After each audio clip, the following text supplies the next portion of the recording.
Hi everyone. I'll just wait for 1 more minute and then we will start with random forest.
Hey, hi. So let's start.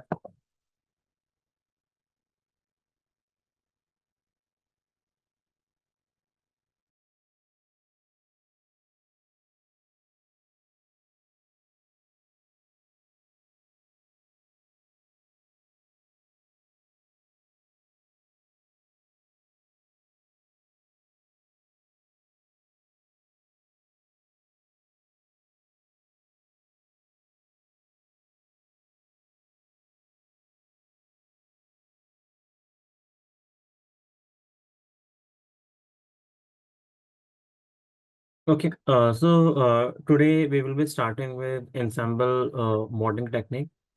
That is random forest. So first we'll try to understand what ensemble modeling techniques are and you know what are different types of it and where random forest falls. Okay. Now I have always compared machine learning models with a student, right? A student who is trying to learn, and then let's say he has class test versus he had board exam, right? Class test being your training data set and board exam being your test data set, right? Now something similar is there. It's just that this time, let's assume you have two options. One option is that let's call it case one. Okay. One option is that you can give that test alone. Let's say you are student one, and you can give the test alone. Okay, I will be asking you many true false question. Let's say I'm gonna ask you multiple true false question,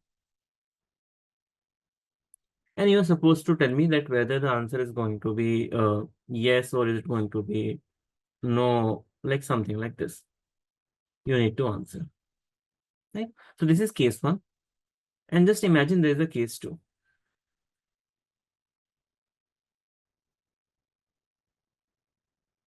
Okay.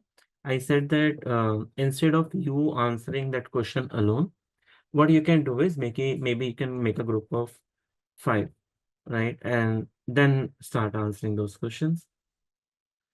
So you have five students.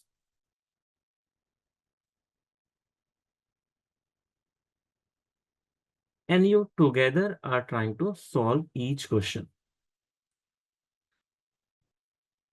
Let's say you all will discuss and then you will answer question number 1. That the answer is, let's say, maybe yes. Then all will discuss and then they will answer the question number 2. That maybe the answer is no.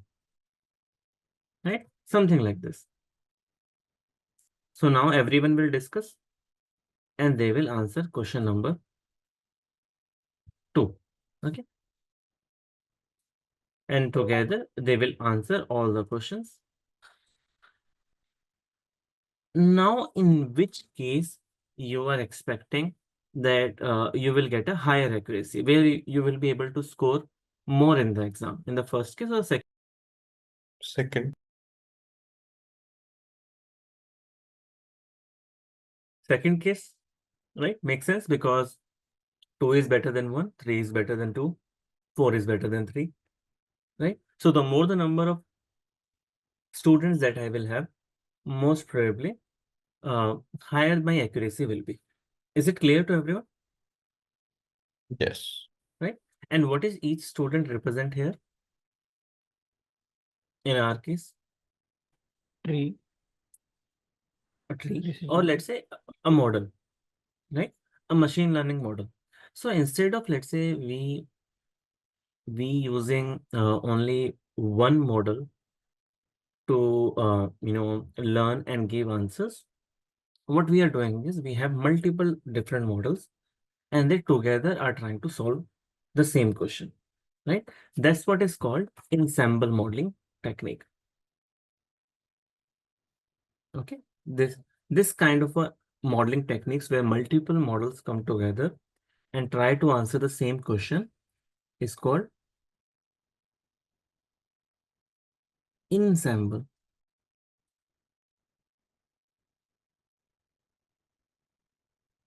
Ensemble modeling technique. Okay, ensemble means group.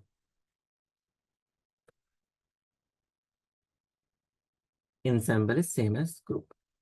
So it means that it is a group modeling technique. You will make a group first of multiple models and then you will try to solve a problem.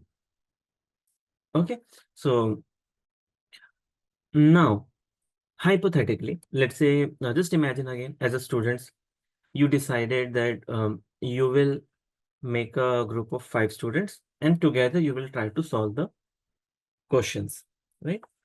Now, how will you decide, what is going to be my final answer? Let's say for the same question,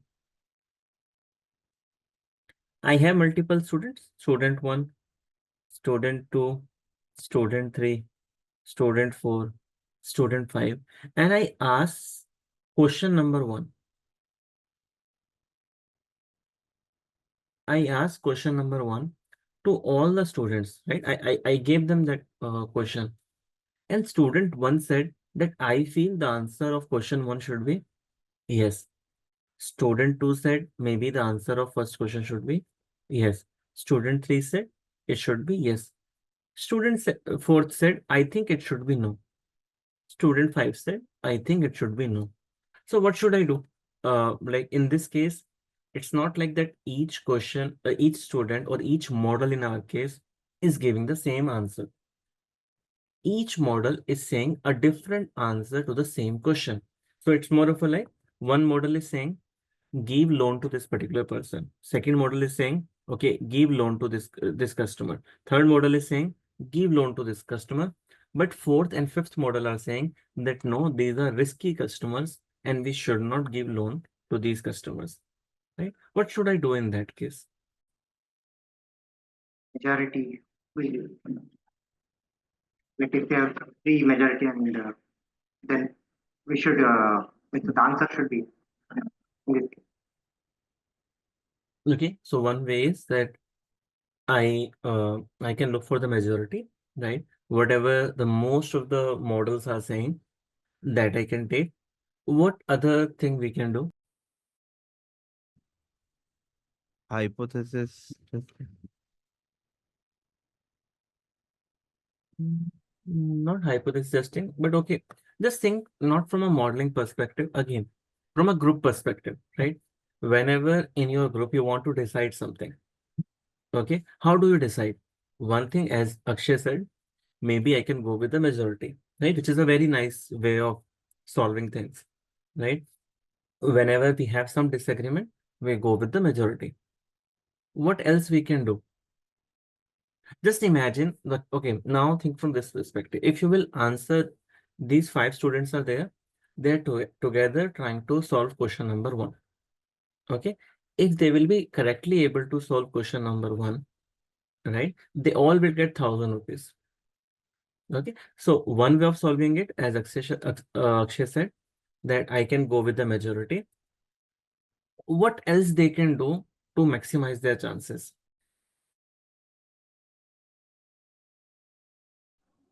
Second possible is that maybe like consider if the model having the more accuracy, consider S1 has the more accuracy, then there will be more weightage for first person, like S1 or S2, like this means based on the weightage of the model as well. We can go.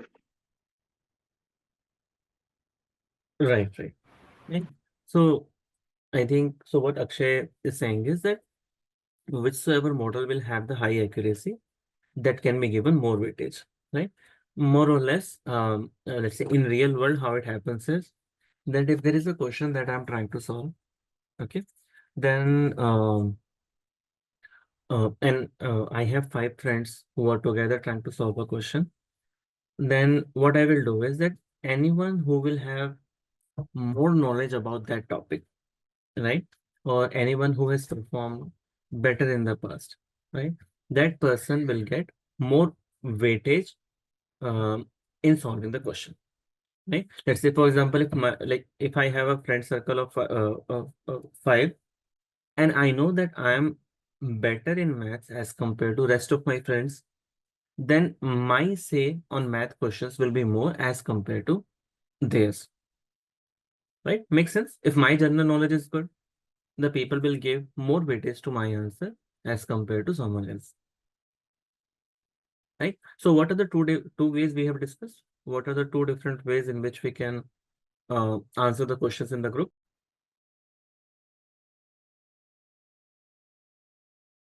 One is majority, and then second one is the weightage of the model. Right. Clear to everyone? Two ways. One is through majority. One is through based on who is more intelligent. That person will get more weightage. Okay. Now let me write down a few things.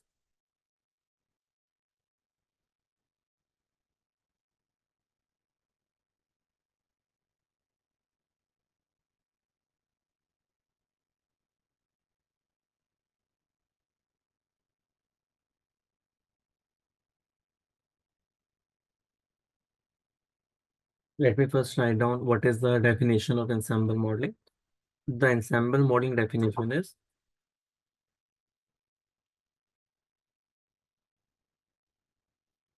multiple models are involved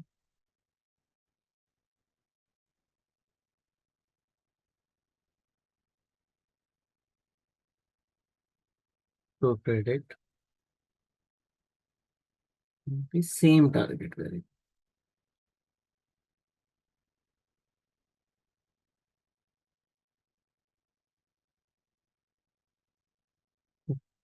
That's one thing. Now we have different type of modeling technique. Just give me 1 minute.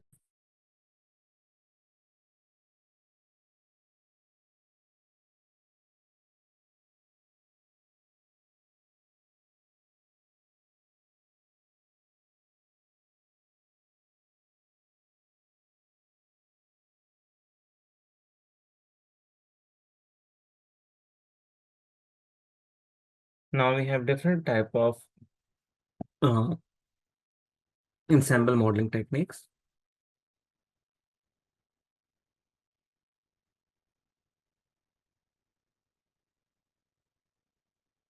Okay.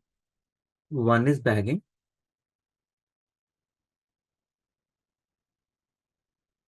and another one is boosting.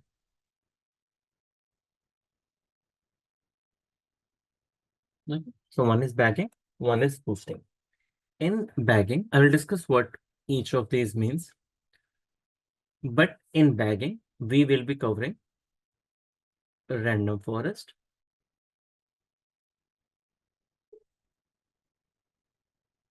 and in boosting, we will be covering data boost. Okay, so the next two modeling techniques that we will be discussing, that is random forest and data boost, both are ensemble modeling techniques.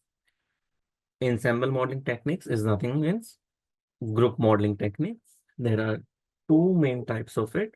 One is bagging, another one is boosting. Now let's try to understand what is the difference between bagging and boosting. And any questions so far?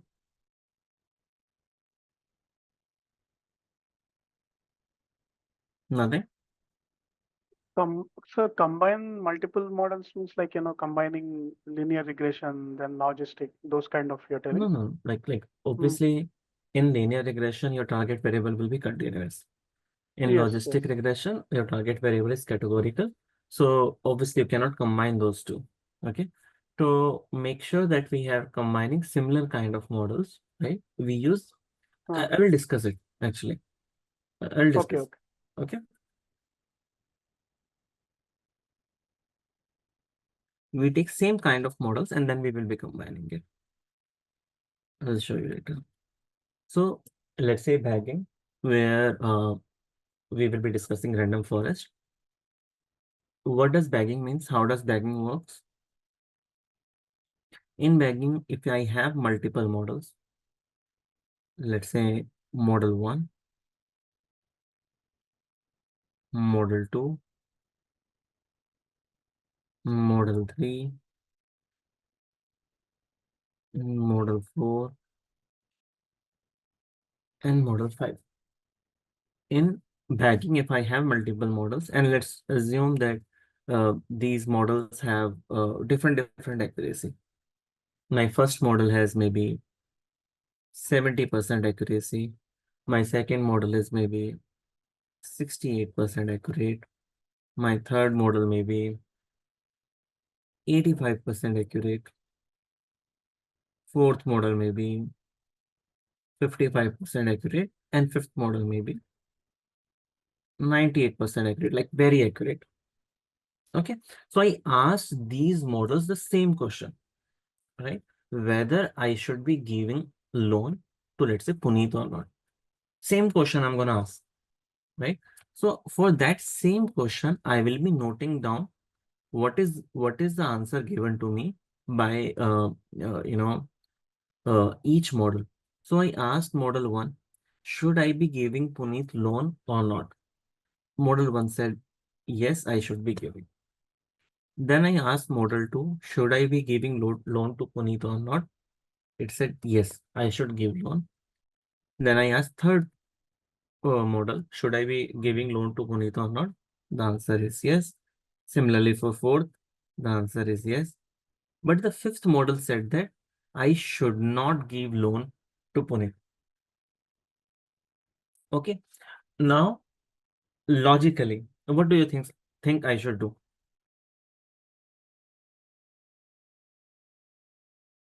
Give loan. Do not give loan. Not give loan. Give loan. Right? Okay. A few of you are saying that give loan. Few are saying that not give loan.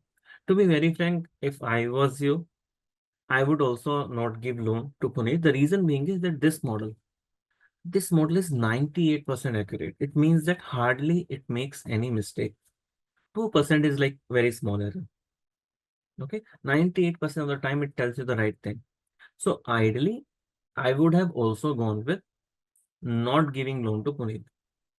Okay, but bagging does not work in that way. Bagging says that all I care is individual accuracy of the models does not matter. What matters is what the majority is saying. So in this case, my final prediction is going to be yes. Okay, my final answer is going to be yes. Why it is going to be yes? Because in the favor of yes, I have 4 votes. In the favor of no, I have 1 vote. So because majority of votes are yes, my answer is going to be yes. It does not matter what is the individual accuracy of each model is. Okay, that's why bagging. Bagging, like the name comes from this concept that when you put multiple things in a bag, right? Then what should I say? Keeping them in a bag means that now they don't have any individuality. Okay, now they are in just in a bag, and from that bag you are getting a voice that whether the answer is yes or it is no. So you are not going to individual model to see which one is more accurate and giving weightage based on that. All you are doing is you are just going by the majority, irrespective of what the individual model accuracy is. Okay. Now, let's write down a few things about bagging. First thing is, accuracy of individual models does not matter.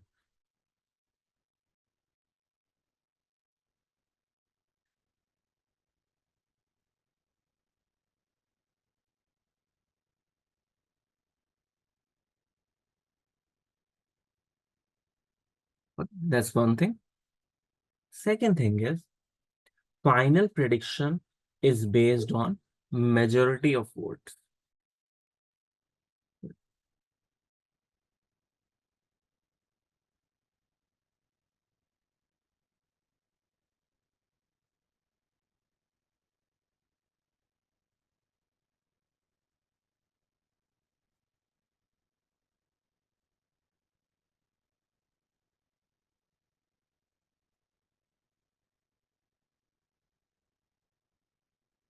Third thing is, all models are independent of each other. I will explain this part.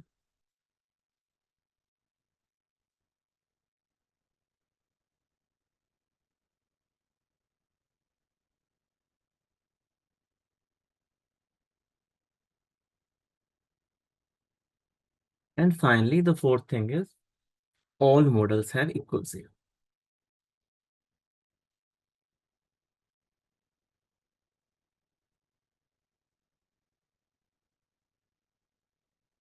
Okay, first thing, I think we have already discussed. Accuracy of individual model does not matter. It does not matter if model 1 has more accuracy than model 2. All models will contribute equally in the final prediction.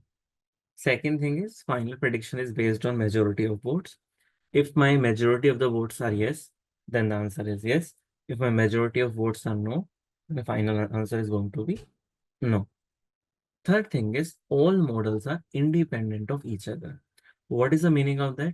The meaning of that is that when you are creating model 1, okay, then it will be independent of model 2. Model 1 will not influence how model 2 will get created. Similarly, model 2 will not influence how model 3 will get created. Okay, all the models are independently being built. So the benefit of doing that is that I can create model 1, model 2, and let's say even if I have 100 models, if I want, I can work on these models parallelly.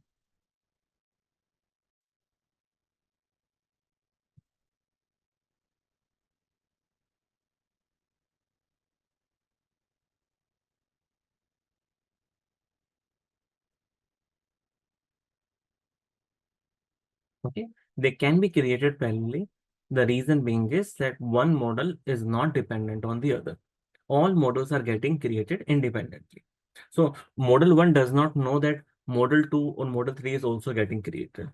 Okay, model 1 will get created as if it is the only model which we will be creating.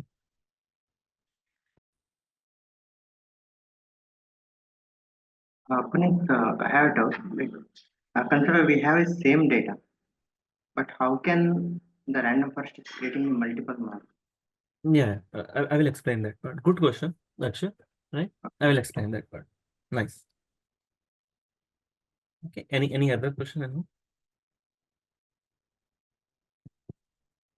Sir, all the 5 models are trained using the same algorithm. Yes, Okay. right. And that's what Akshay was asking, that if it is the same algorithm, if it is the same data, then why will I get different models? Right? So we will discuss that. Okay. Now, this is one way of doing things. The second way of doing it, so this is one kind of ensemble modeling technique. Second way of doing it is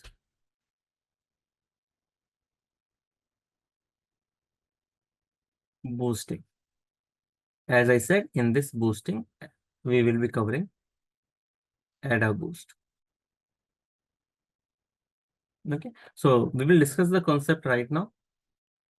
Then we will go more into details of random forest. We will try random forest in Python, and then we will go jump on to AdaBoost. The concept will remain the same of boosting, but we will see how AdaBoost works in more detail. Now, same funda. Now I have multiple models, model 1, model 2, 3, 4, 5, and each model has its own accuracy. Right? That's the same thing. 70%, 68%, 85%, 55%, and let's say 98%. Okay. Now, the same question I'm asking that whether I should be giving Puneet loan or not. This one said that, let's say yes. This one said yes. This one said yes. Yes. And this model said no. Okay. How boosting is different from bagging is that boosting gave each model a weightage based on its accuracy. Okay. More accurate the model is, more is going to be the weightage of that particular model. Okay.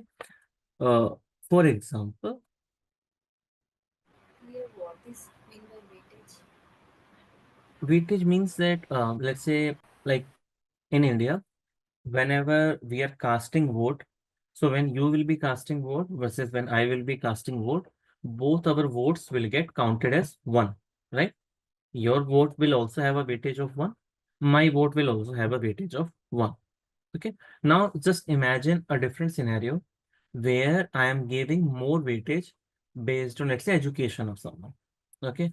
If someone is more educated, I'm assuming that that person will be able to take better decision, right? So what I'm doing is that if you are not educated at all, then your vote will have a weightage of 0.1, right? So if it means that if 10 illiterate people will vote together, then it will be counted as one.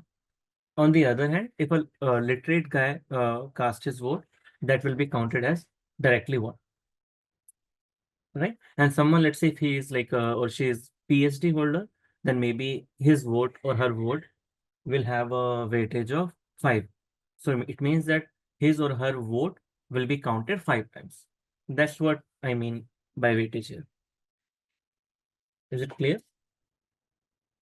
Yes. So now here, based on everyone's each model's accuracy, their vote will have a different weightage.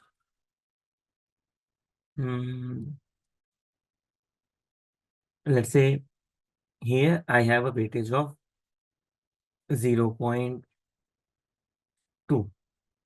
Okay. Here I will have 0.18. Here I will have a weightage of maybe 0.3.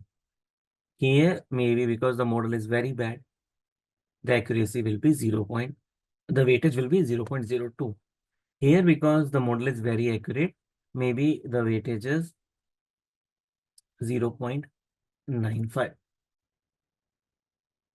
Okay, so it means that if this person is casting the vote, his vote will be counted as 0.2 vote. When this person is casting the vote, it will be counted as 0.18 and so on. Now, the number of votes that I have in the favor of yes is how many? 4. No. It was 4 when each vote has a weightage of 1. Right? Now, each vote is not having a weightage of 1. So, how many votes yes is getting? 0.7. 0.7. Okay. Yeah. So, it will be, no, where is my arrow?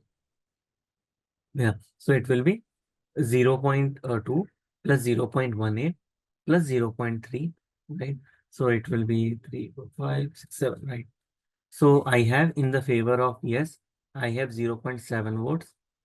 In the favor of no, how many votes I have? 0.95. 0.95. Right? So the majority of votes are coming in the favor of no. That's why my final decision is going to be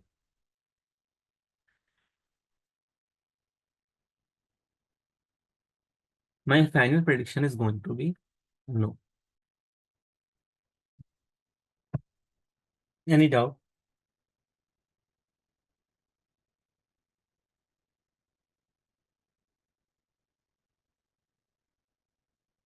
So which method is better, this boosting or random for us? In general, the accuracy of boosting is more as compared to Benny. Okay. So, This Puneet, technique is much used than the other one. Sorry. So this technique is much used than the other one. Yes and no. I will tell you in the next slide itself why that is the case. Okay. See, Okay. if just imagine if boosting is always more accurate as compared to bagging, which is the case. Boosting is most of the time better as compared to bagging. So everyone will use boosting. There will not be any benefit of using bagging, right? So why anyone will choose bagging? That's something that we will discuss in the next slide. Okay. So, but before that, let's write down a few things about. Puneet, one more doubt. So consider if we have like both yes and no have the equal, both are same, like consider 0.5 and then no says 0.5. So then at that case, what will happen? Then it is going to be randomly assigned to the one category, because what happens is that first of all, we don't have 4 or 5 models. In general, we have 50, 60, 100 models, right? Okay. So chances of that happening are very rare. But if that happens, then there's nothing we can do. We would have to randomly pick a category. If you remember, even in decision tree, there was one branch which had equal number of playing cricket and not playing cricket guys. You remember? Okay, let me open that. This one, right? So if I will look at any branch here, for example, 80% has do not play cricket, 20% has play cricket. So I can easily go and say that the majority class will be do not play cricket. Similarly here, 100% do not play cricket, 0% play cricket. So very easily I can say this bucket belongs to do not play cricket. But if you look at this bucket, the node 7, here we had 20% sample, that is around 6 students, out of which 50% plays cricket, 50% do not play cricket. Okay. In this case, the prediction went to do not play cricket. Why? No reason. Okay. I could have assigned it to play cricket as well, because here 50% of the population is playing cricket, 50% do not play cricket.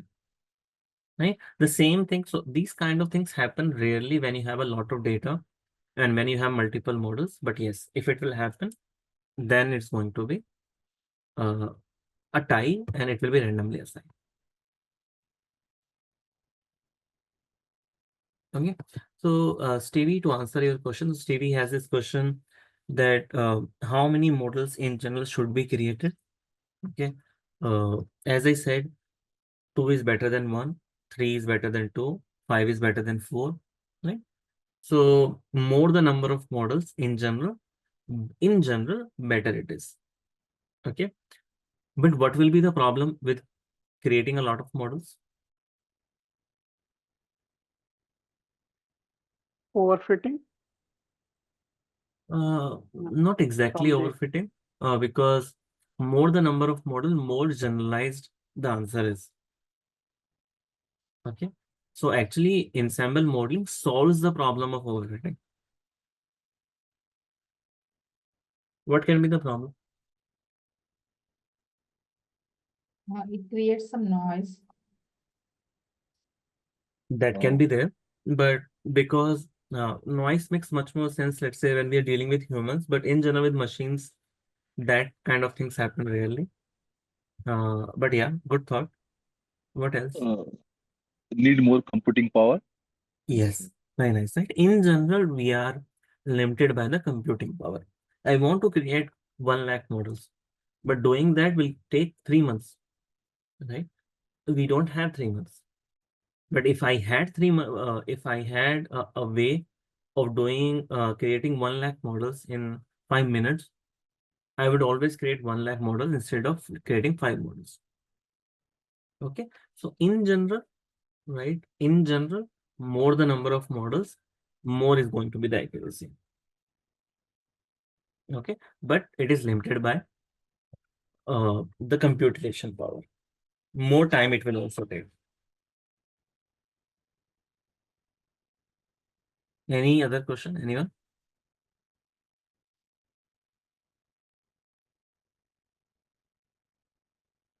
Okay, then few points about boosting is, first one, as we have already discussed, each model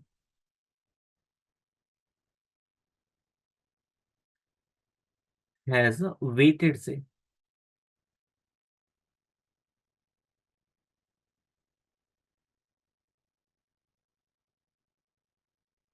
Weighted say in the final prediction.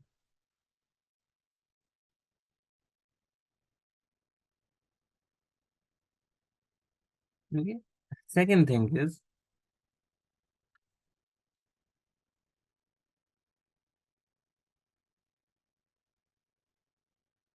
models are not independent of each other.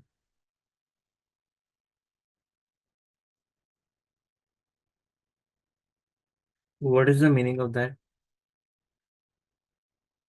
So we have already discussed, in case of bagging, the models are independent of each other. When you're creating model 1, model 2 doesn't even know that model 1 was created. Okay. So all the models does not know if there is any other model which is getting created. All models are independent of each other. Okay. But in case of boosting, it is a little different. In case of boosting, we create first model 1, right? So first, let's say model 1 will go into the examination hall. It will attempt a few questions. It will come out and then it will tell model 2. Okay, it will tell model 2 which were the questions, right, which it found difficult and which we should be focusing on. How we will do all of that is something that we will discuss in AdaBoost. But what is happening here is, first model 1 is attempting the question paper, and then it will come out and tell model 2 that these are the questions which I found difficult. So model 2 will be focusing on those questions more. Okay. Then model 2 will attempt the question paper. Then model 2 will come out and tell model 3 what were the questions that it found difficult. And model 3 will focus a little bit more on those questions. Okay. Again, sounds a little, uh, difficult, but it's very easy how the information is passed between model 1 to model 2. So whatever the model 1 has learned, it will pass on to model 2, right? Which questions that model 2 focus more. Similarly, model 2 will pass on its learning to model 3. Model 3 will pass on its learning to model 4. Model 4 will pass on its learning to model 5.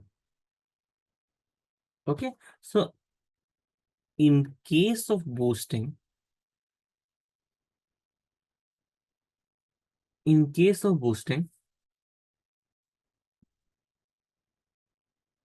first model 1 will get created. Once model 1 is done, then only model 2 can get created.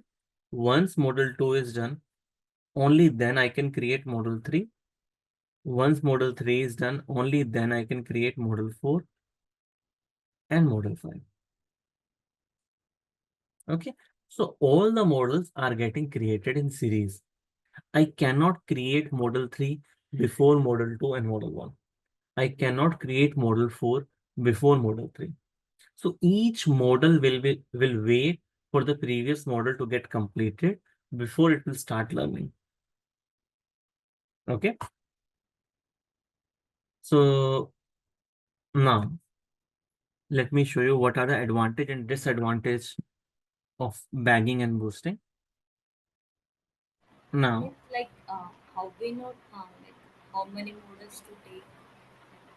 how many? Models to take. Yeah, I'll come to that. Okay. That was the question that I answered when I said more are better, right? The 5 models are better than 1. 50 models are better than 5. 500 models are better than 50.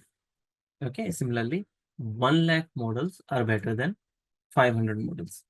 Okay, so the more the number of models that you will create, that is better in general.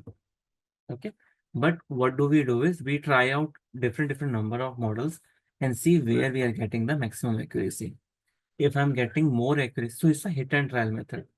Okay, in general, more the number of models, more will be the accuracy. But practically what we try to do is we try to do a hit and trial method. We see that, okay, with 5 models, what is the accuracy that I'm getting? With 50 models, what is the accuracy that I'm getting? With 100 models, what is the accuracy that I'm getting? Wherever I'm getting the maximum accuracy, that is the number of models that I will be taking. Cool? It's Mm-hmm. Okay. Now, let's say I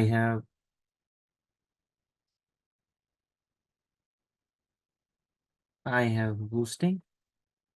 Okay. In boosting, as we have discussed, what will happen is first model 1 will get created, then model 2, then model 3, then model 4, and then model 5. Let's assume it takes 5 minutes to create one model. Let's say it takes 5 minutes to create this model, 5 minutes to create this model.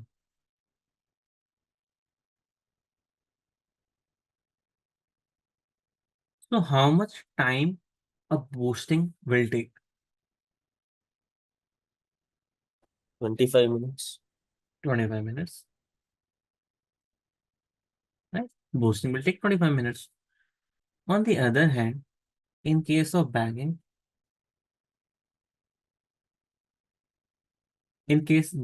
how models are created? In series or parallelly? Parallelly. In parallel. Parallel. Right? So let's say if I have multiple models,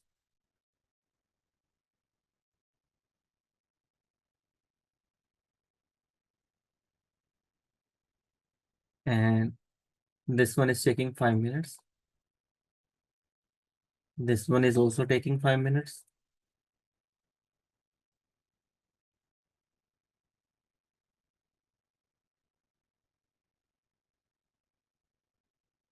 Right?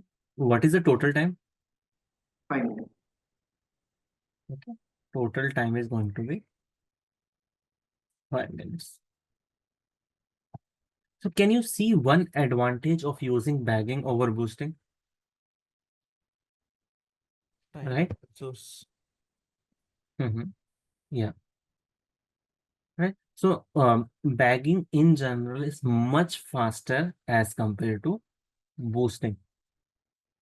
Okay, boosting although is more accurate machine learning technique, but bagging is a very fast machine learning technique as compared to boosting. Okay. One more thing, obviously there will be some limitation on how many models can be created parallelly. I just imagine maybe my computer can create 5 models parallelly. Okay. Now when I will add one more model 6,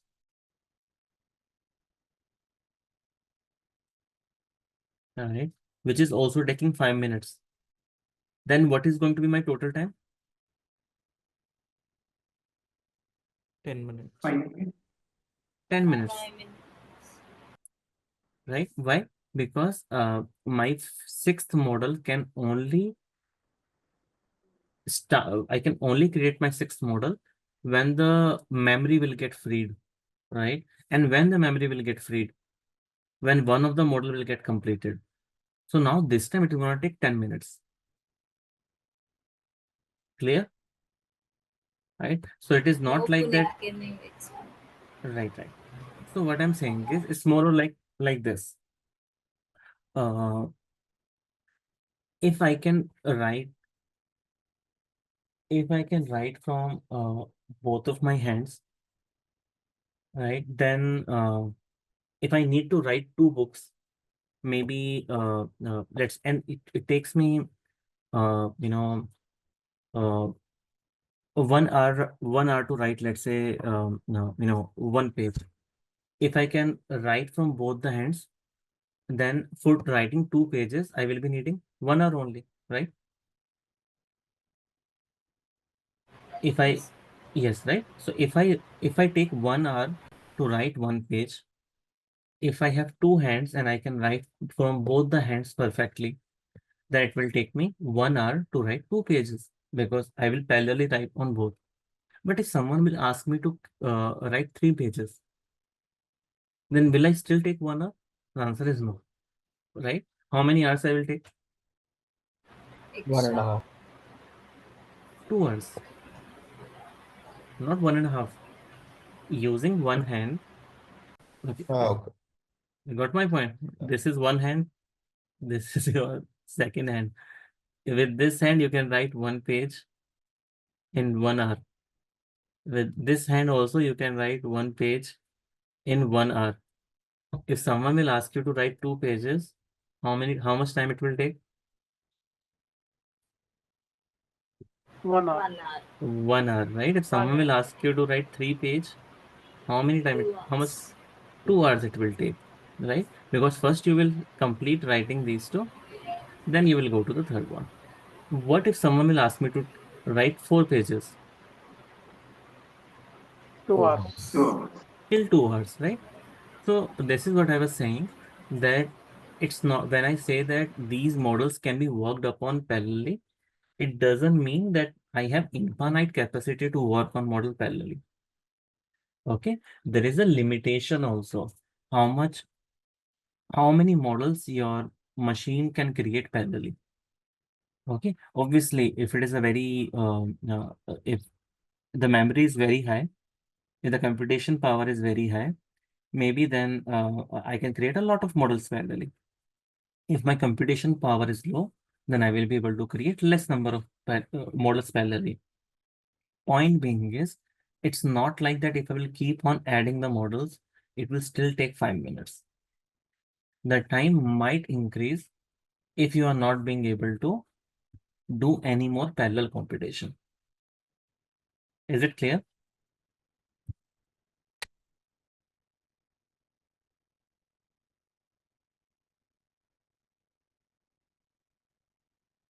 Clear? So between bagging and boosting, which one is more faster? Bagging. Bagging. Bagging. Bagging, right? And which one is more accurate? Boosting. Boosting. Boosting. Boosting. And in bagging, the models are independent. Right. Yes. Bagging models are independent. That's correct.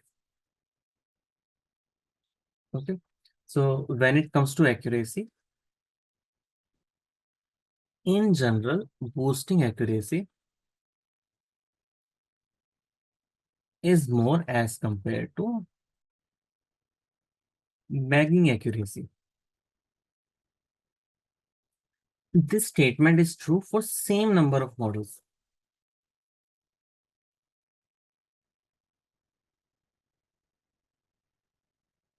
Right?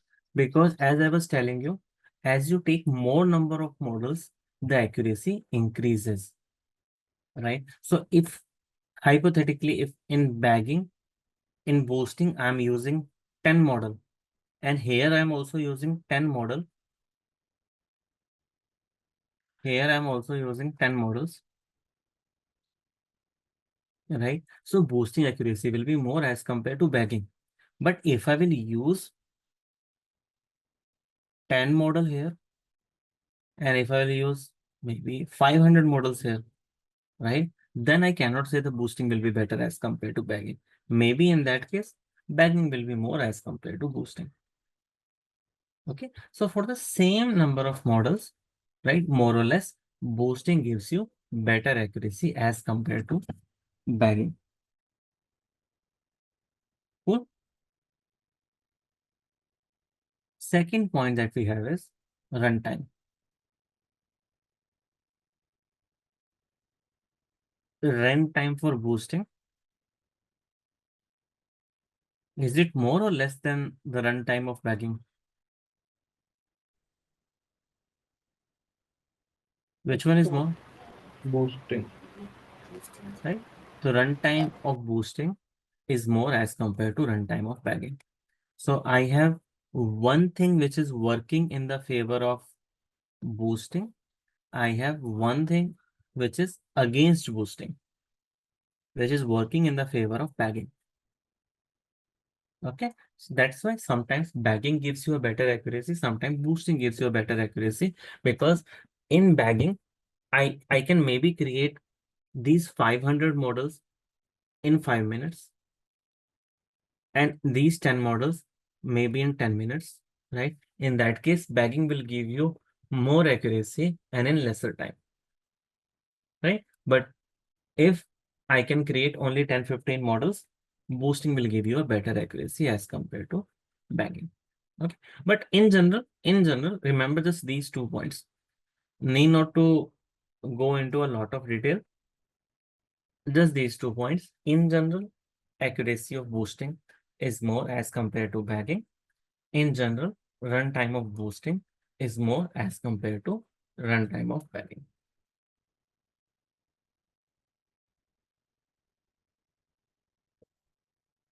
Any question? Yeah, what is 10 less than 500? Yeah, I was saying that this boosting accuracy is more as compared to bagging accuracy.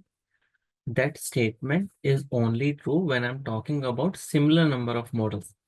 In boosting and bagging, if I will use 10 models on both the sides, then the accuracy of boosting will be more as compared to bagging. But just imagine if in boosting I'm using 10 models, but in bagging I'm using 500 models. So in that case, where I will get more accuracy, maybe where I'm using 500 models, right? Because in general, more the number of models, better is your accuracy.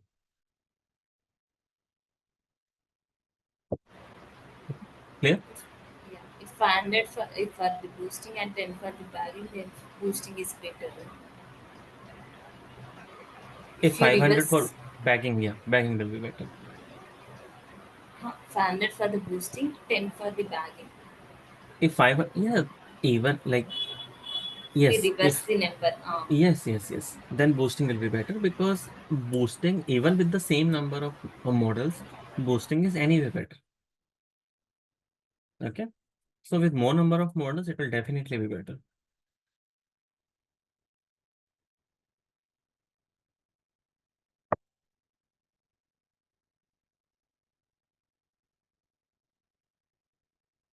So clear? What is the difference between bagging and boosting?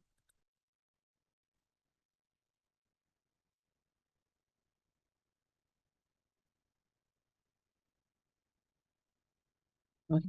Now I will go to the next question that I think Akshay asked, that how we will be creating different models. Because if I have the same data set and I'm using the same modeling technique, okay, both bagging and boosting, when I say that they create multiple models, they both create decision trees. Okay, so when I'm saying that I will be creating multiple models, model 1, model 2, model 3, model 4, what are these models? These models are nothing but decision trees. So the question is that if I'm using the same data, I'm using the same modeling technique, how will I get different models? Okay. Always remember, with the same data, with the same modeling technique, you will get the same model. Okay. Now, if I will not change anything, if I will keep same data,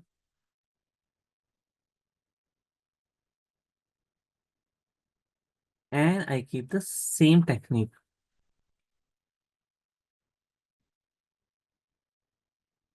that will result into same models, right? Meaning model 1 will be same as model 2, will be same as model 3, will be same as model 4, will be same as model 5, right?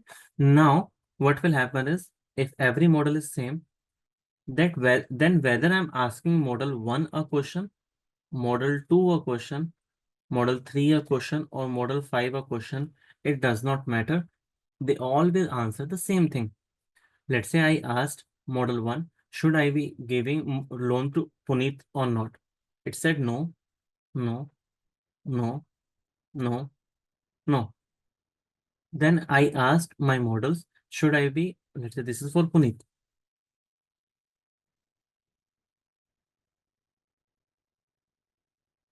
Then I asked, should I be giving loan to Radhika or not? Then it said yes, yes, yes, yes, yes. Then I asked that, okay, should I be giving loan to Akshay or not?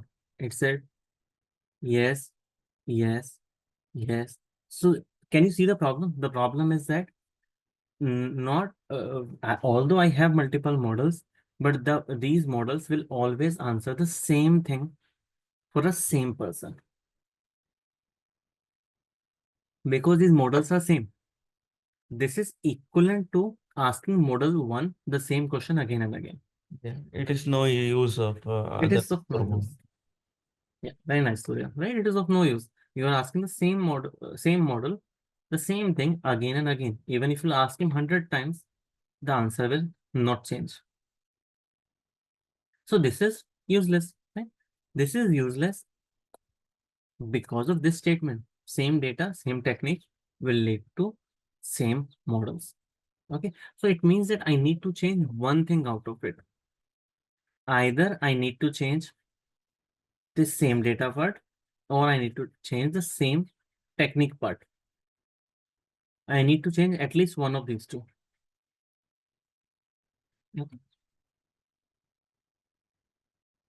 Same data, same technique, equal to same model. What we are going to do is, we are going to do different data. We will not have same data. We will have a different data. We will use same technique. Will we get same model or different model? Different model.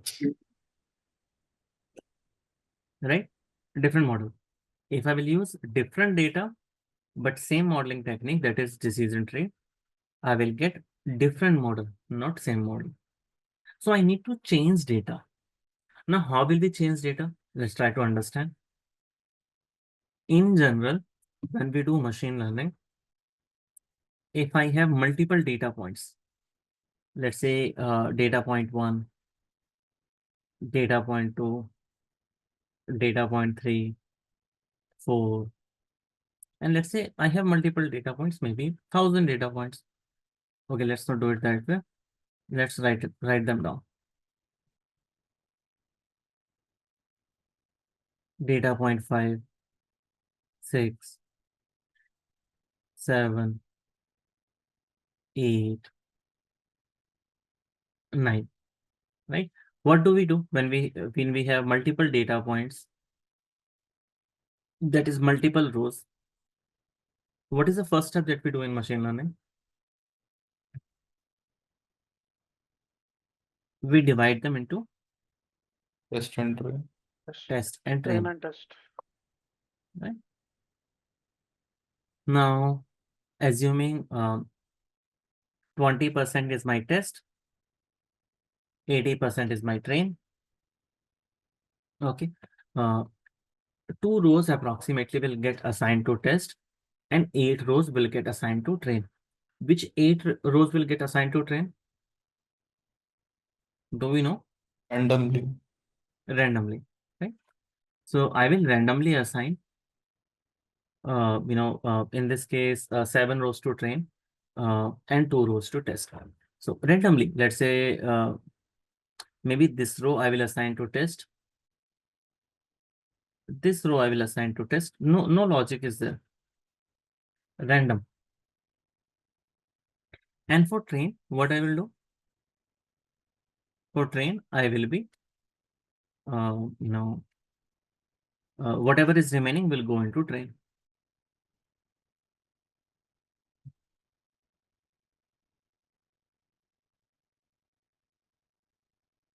So I will train on these data points.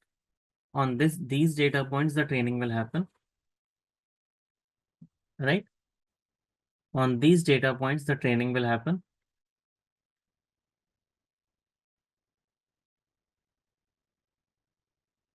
And then on the remaining data point, testing will happen, right? Here I will be doing testing, right? Unseen data versus seen data, right? Training is our seen data, test is our unseen data. This is how in general we do machine learning. Okay. Now, in case of ensemble modeling technique, we in general don't have a concept of test and train. Okay. Okay, let's remove all of this.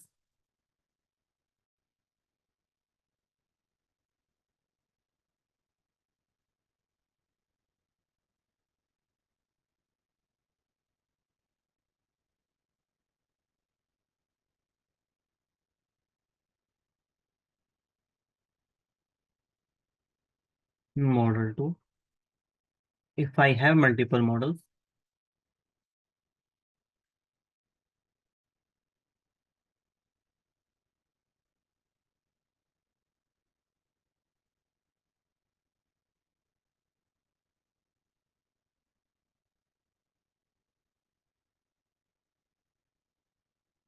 then what will happen? Let's say I will randomly select rows for model 1, model 2, model 3, model 4, and model 5.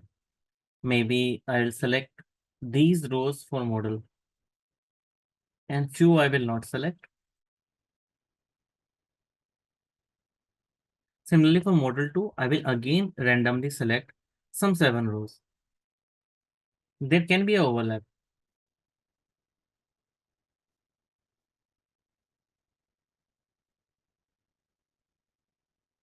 Okay, for model 3, again, some other random rows.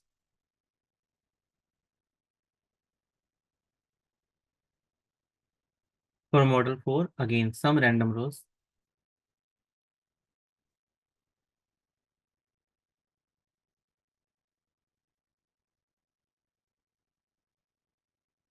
Model 5, again, some random rows.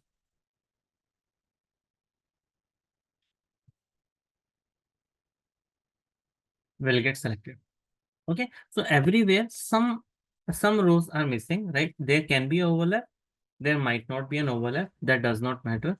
But if you look at, we have a different set of data. We have a slightly different data set between each model. Okay, slightly different. I'm not saying that this data set is going to be very different between model 1, model 2, model 3, and model 4. No, it is a slightly different data set between different models, and that's why the models will be slightly different from each other. Okay, they will not be drastically different from each other, but they will be slightly different from each other. Got it? Means consider I have like 100 rows, means it will divide, means the rows, means the model will select the number of rows. Yeah.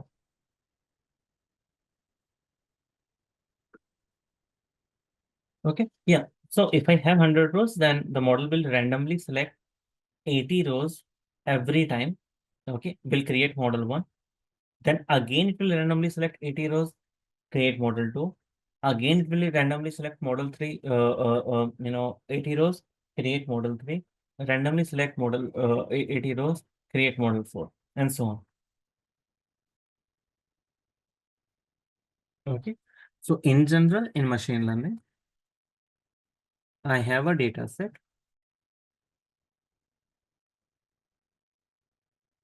In this data set, I have test, I have train. Okay. Test data set is 20%. Train data set is 80%. Okay. And there is no overlap between test and train.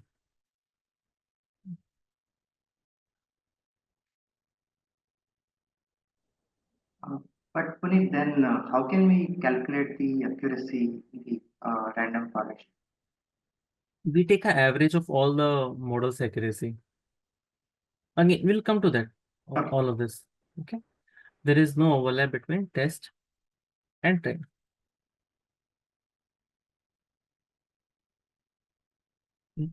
And what happens in ensemble modeling technique? We use something called bootstrap. Boots. I hope I have spelled it right. It's bootstrapping, bootstrap sampling.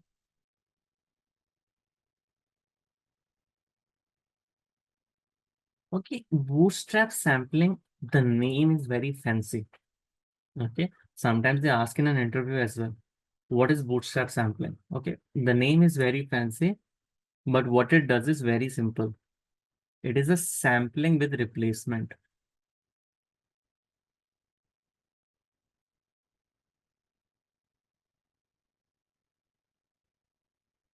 Bootstrap sampling is nothing but sampling with replacement.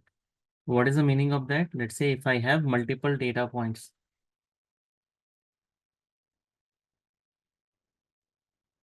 2, 3, 4, 5, 6, and someone said that create 3 models, and for those 3 models, every time I will be taking 4 data points. I want to create 3 models out of it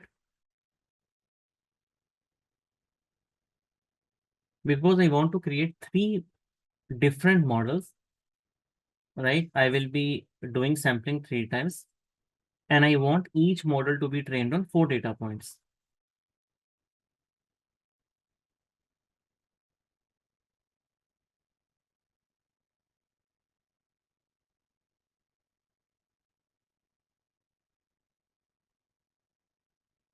I want each model to be trained on 4 data points.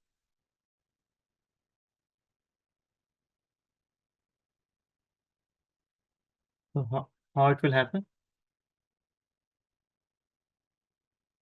I will randomly select 4 data points from my data set.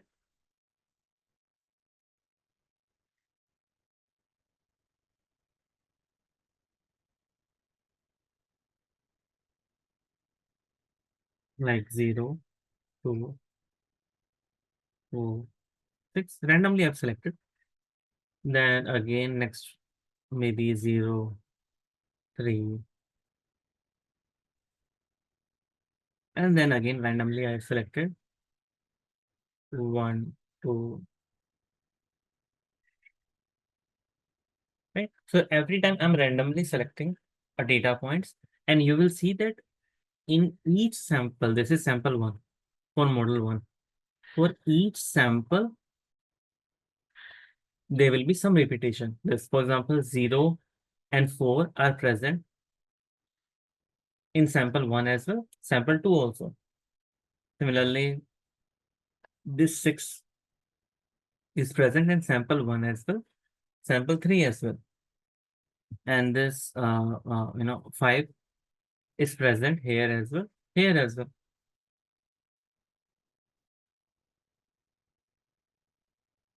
Okay, so this is called sampling with replacement. We are doing the random sampling, but it's not like that between different samples, the things cannot repeat. The things can repeat. Any question?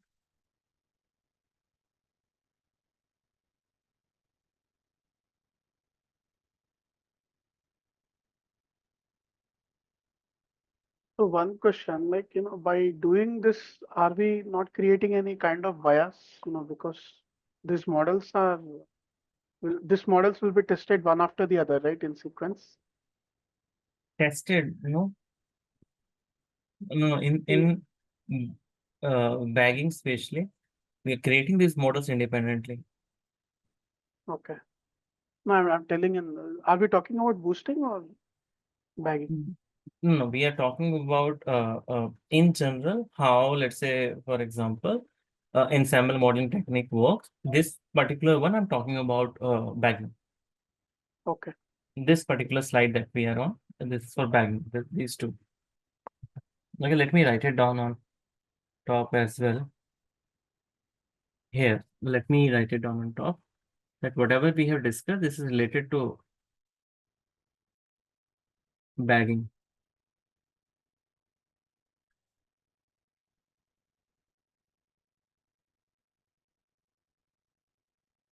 In boosting, how we create different models, that we will also discuss later.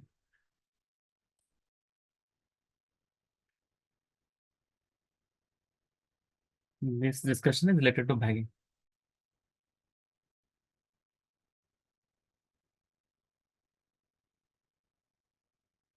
Okay. Okay. Okay. Here Puneet, the data points are moving to different levels. Here replacing the 4 data points means that these are different rows. These are 7 rows, right? Out of which I'm choosing 4 rows.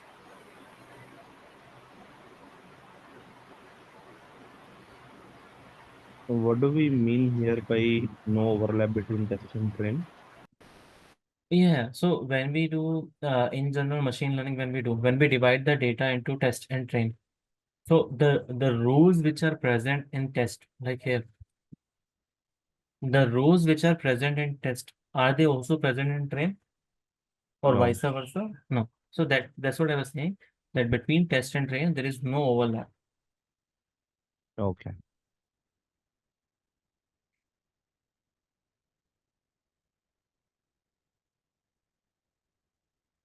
But from this bagging perspective, we are not segregating the data like this, right? We are creating different combinations of models, so there can be overlap of Yeah, data. there can be there. Yes, Okay. exactly. Here we can have more overlap. Okay.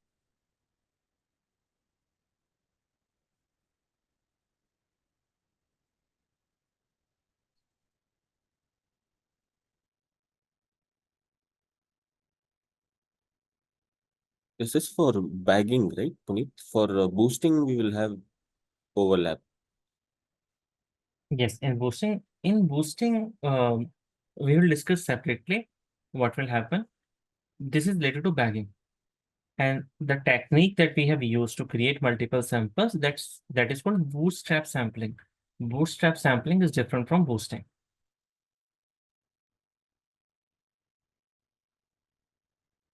Okay.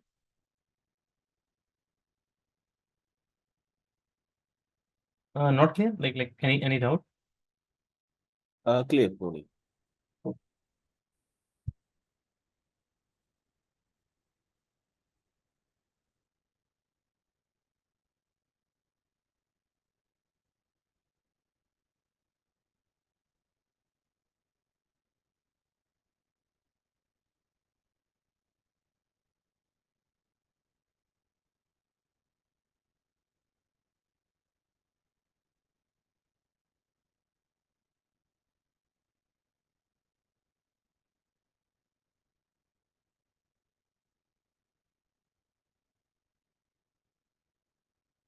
Any questions before we move forward?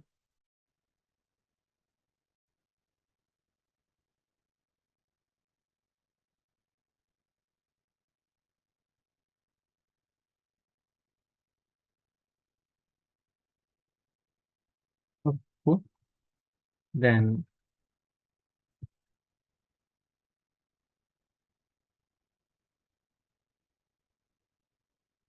yeah, let's discuss this slide. So here what we are saying is that we had original training data, right? Whatever the training data that we had, we are dividing that data into multiple different sets, create multiple data sets. And these multiple data sets that we are creating will have overlap of rows. Okay, just like this. These are the multiple data set. One data set one, data set two, data set three. This is the original data set. Original data set out of which we have created multiple data sets. This is what it is telling you.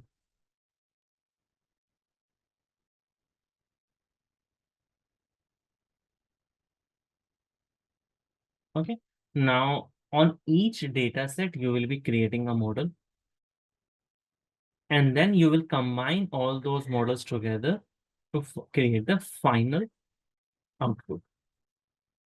Okay. So this C1, C2, C3 is nothing but multiple classifiers. What are classifiers here?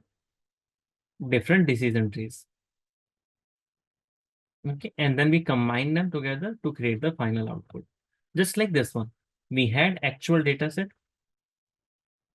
We had the actual data set. We took a bootstrap sample one. What is bootstrap sample means? Replacing data points. Right. Sampling with replacement. Okay. Sampling with replacement. So I took one sample, two sample, three samples. So I've taken three samples. On each sample, I created one model. Model one, model two, model three. Three different models. Model one prediction is, let's say, happy. Model two prediction is sad. Model three prediction is happy. So my final prediction is going to be happy. Because in case of bagging, we go by majority votings. Right? Simple. Any doubt here? So modeling will be done independently, right? Like in this Yes, here. yes. Modeling will be done independently of each other.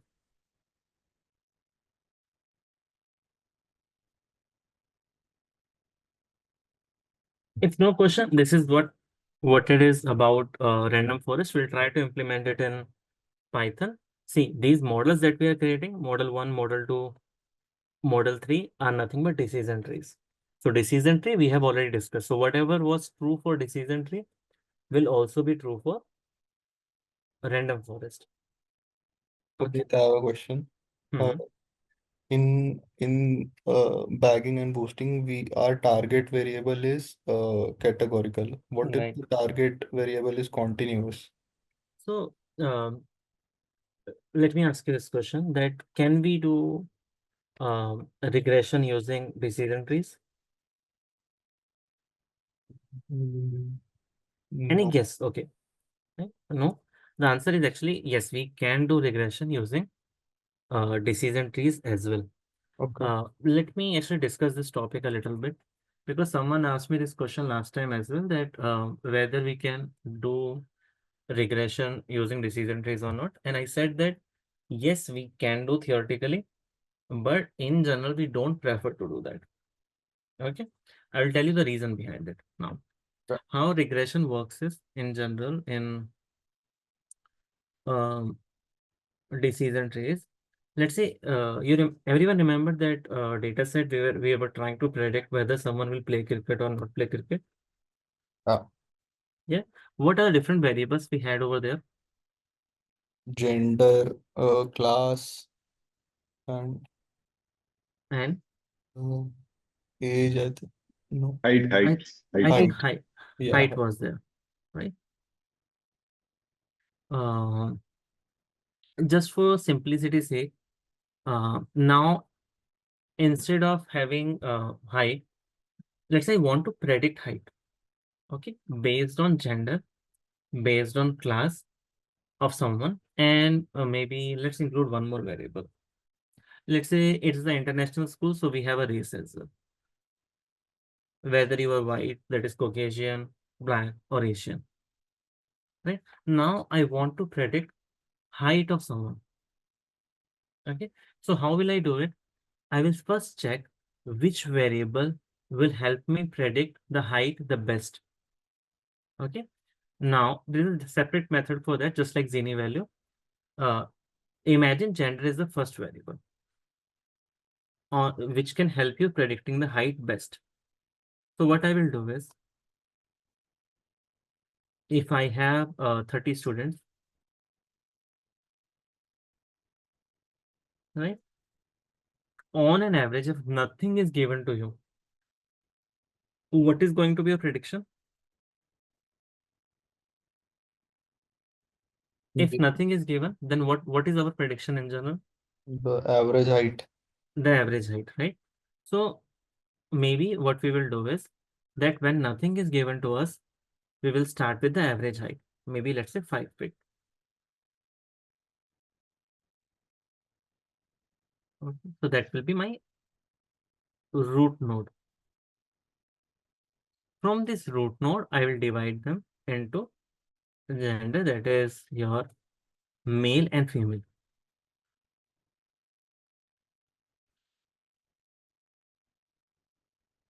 And female. So male will be some set of students, female will be some set of student. Here, then anyone who will be male, my height is going to be 5 feet, let's say 3 inch.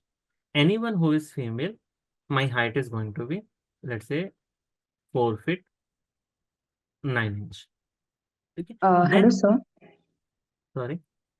Hello. Mm-hmm. Sir, you said right, when nothing is given, we would go with average height. I didn't Right. get that part. Right. So see, when nothing is given to you, like in a data set, whenever we have a data set, we have your target variable and some set of input variables, right? Is Right. that correct?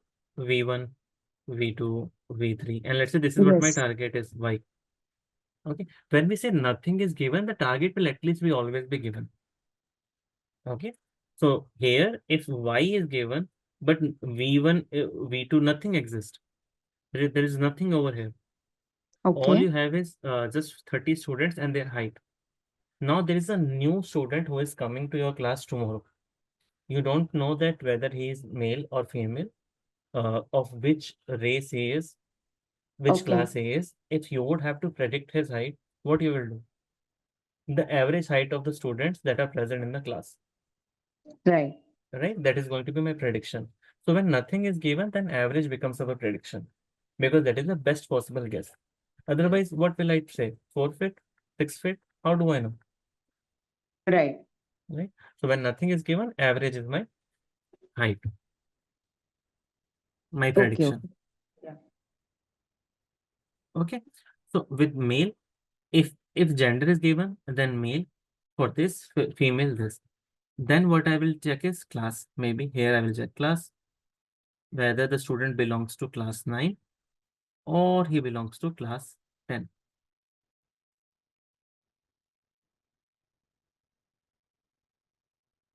And maybe in the girls, it doesn't matter which class that they are from. Maybe what matters more is which race the student is. whether, let's say, they are white or not. White, and let's say this is not white. Okay, if your race is white versus you are not white. For boys, I think maybe the class matters most. If it is class 9, then it is 5.1 inch. Otherwise, it is 5.4 inch. For girls, if it is a white girl, maybe average is 5.1. Otherwise, the average is 4.8, and so on. Right? So if you look at the target variable here, what is the target variable that I have? Height. And what kind of target variable height is?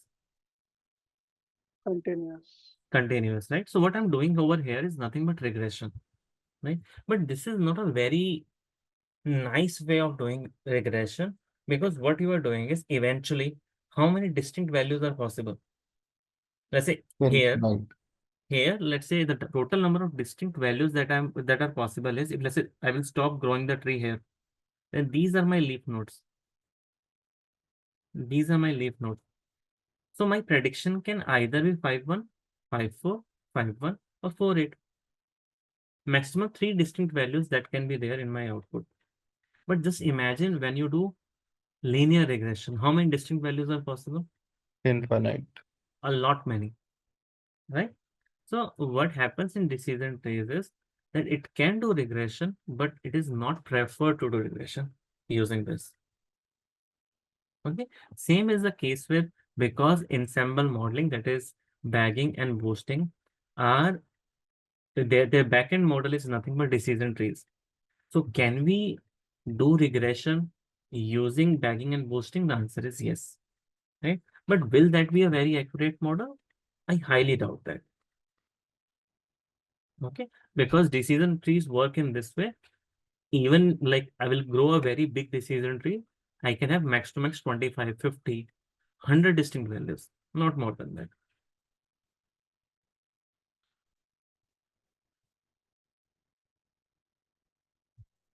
Okay.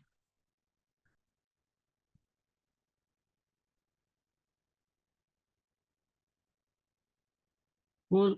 Let me share the random forest code with you.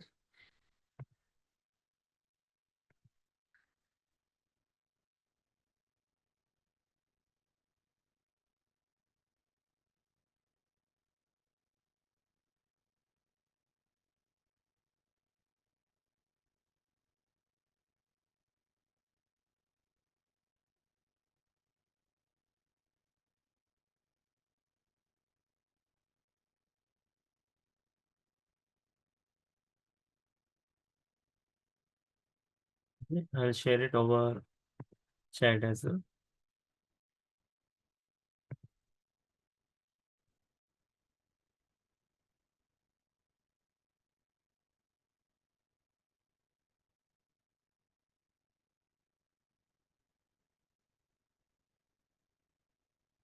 Sorry, not decision tree, random forest.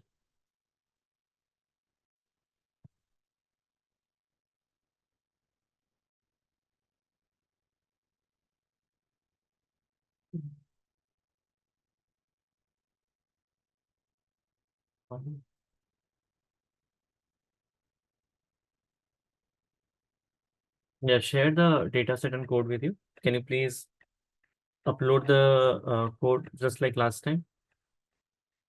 I'll wait for 1 minute. Okay, please do try to share, try to run the code side by side with me, so that if you have any question, you can ask me. Okay, take 1 minute. Try to upload the code. Don't think that I will do it later. No one does it later. So try to do it now.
Okay.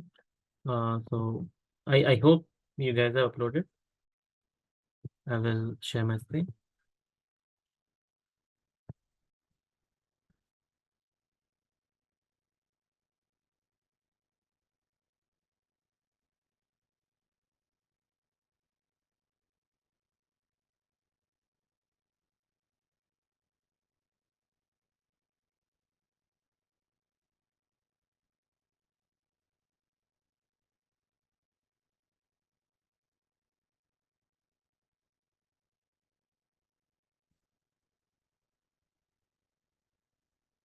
So I've uploaded the data, then I'm reading the file.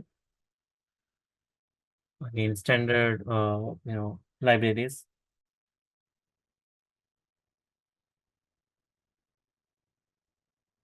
So what does this person matplotlib inline mean? I don't remember why I added it. Is it I searched to it. It is showing suppress? something to show the graph in the same program Mhm. in the cell just below it, something like that. Okay, let me just search it. Just 1 minute.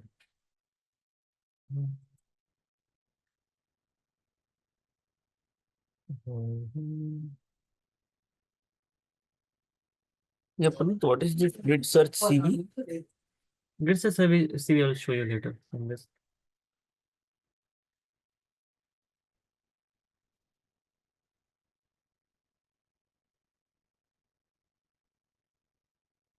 Mm.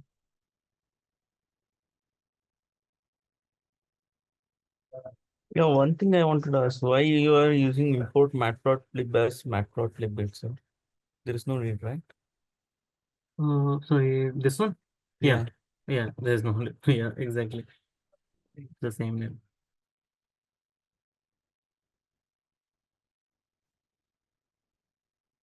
Okay, I just Googled this part, matplotlib inline part. Uh, it is saying that makes the charts more neat. I don't know how it makes it more neat, but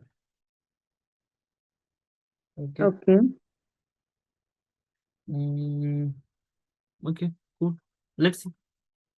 So, in the next part, what we are doing is, if you have not already run the code, maybe what you can do is you can comment this out and see if you are facing any error or not. You will not. Okay, more or less. Actually, it was in the previous old versions where if we are using Matplotlib, it was creating a new window. Yeah, exactly. Yeah, Yeah, that is I saw that, inline but it was showing in this one. right. But I've not seen that window from a very long time. I was just thinking that whether should I answer that or not, Yeah, because actually, it has been in Matplotlib, they have provided support for the latest versions where it will show inline itself. okay, got it. Because I knew it was related to this new window and all, but I've not seen it like maybe for last 2-3 years at least, right? So, okay, yeah, that makes much more sense. Cool. So can you please place these files again in chat? Okay. Sure.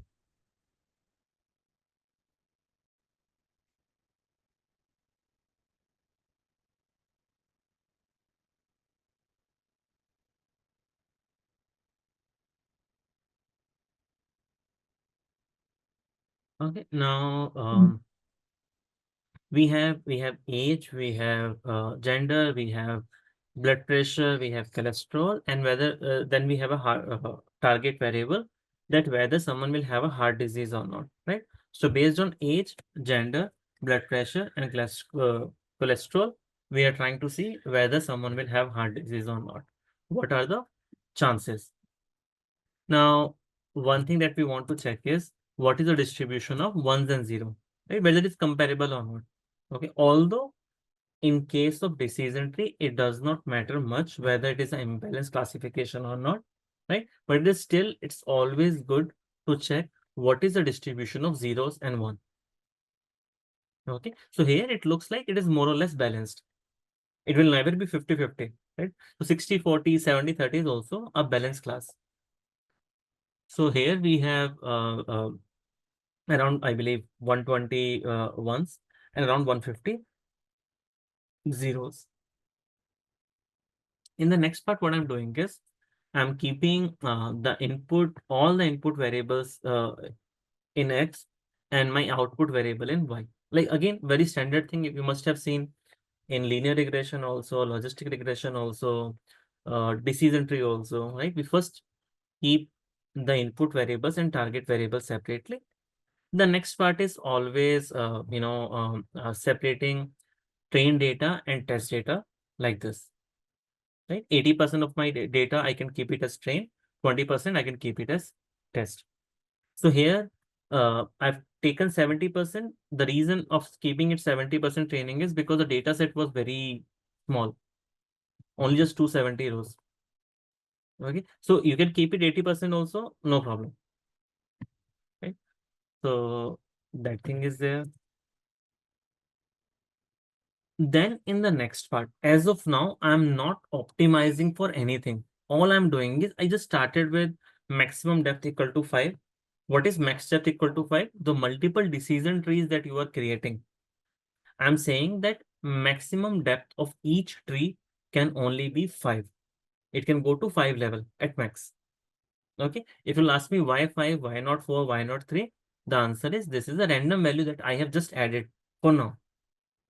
Okay. Similarly, n estimator equal to 100.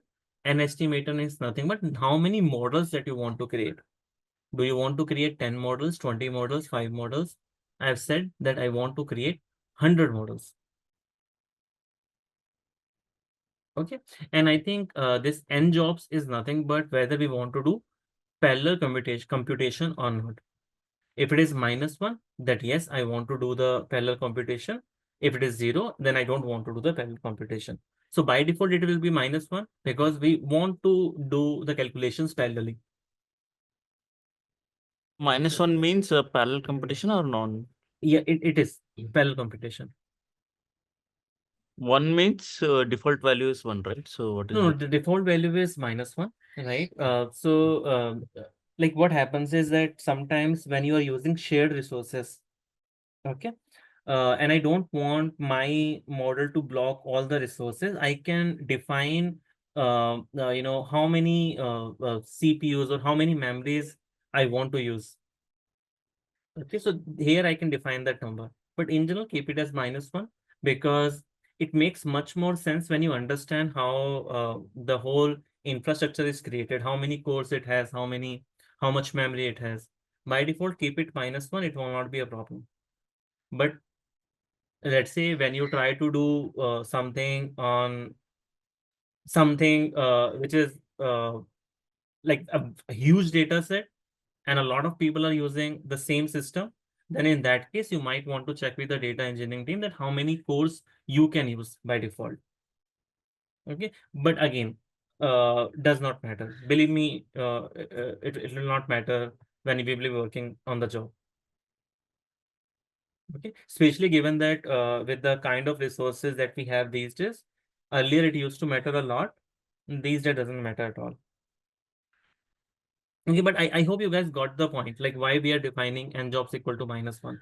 -1 means use all the resources which are available to do parallel computation.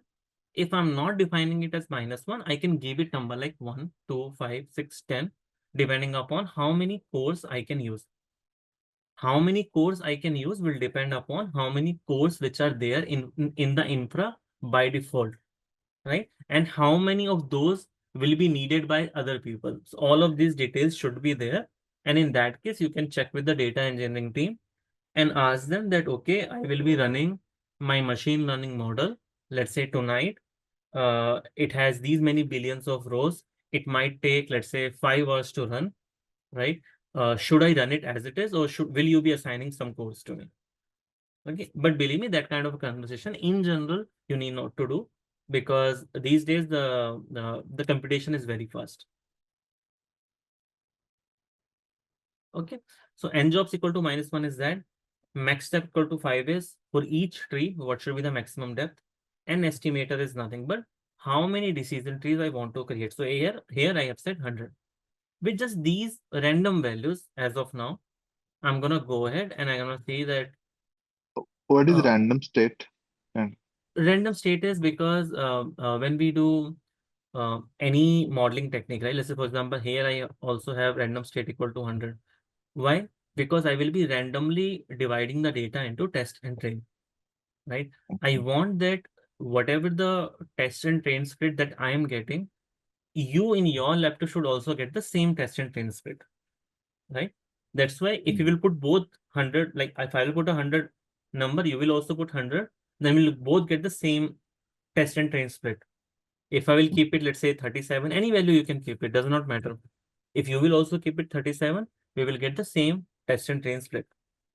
So our output will match. That's it. Okay.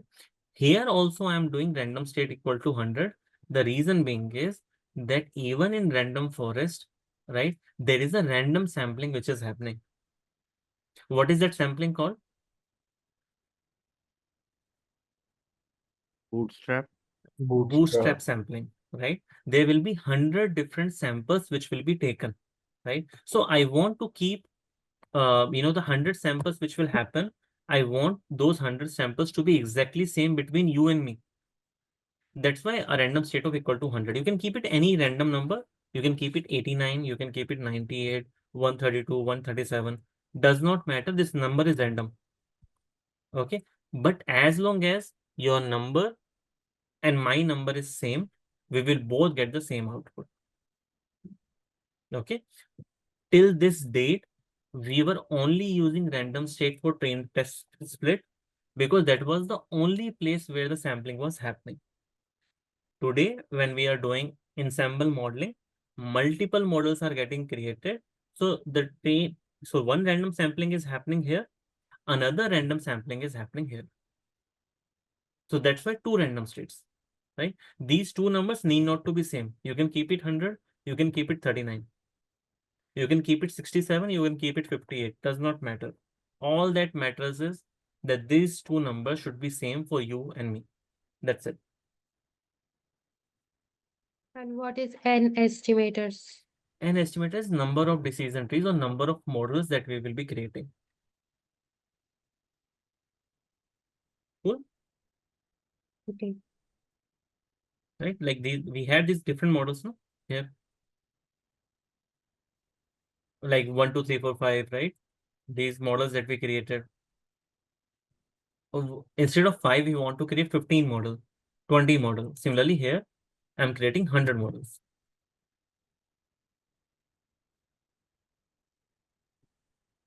And Can 5 means each of the models will have maximum of 5 nodes, right?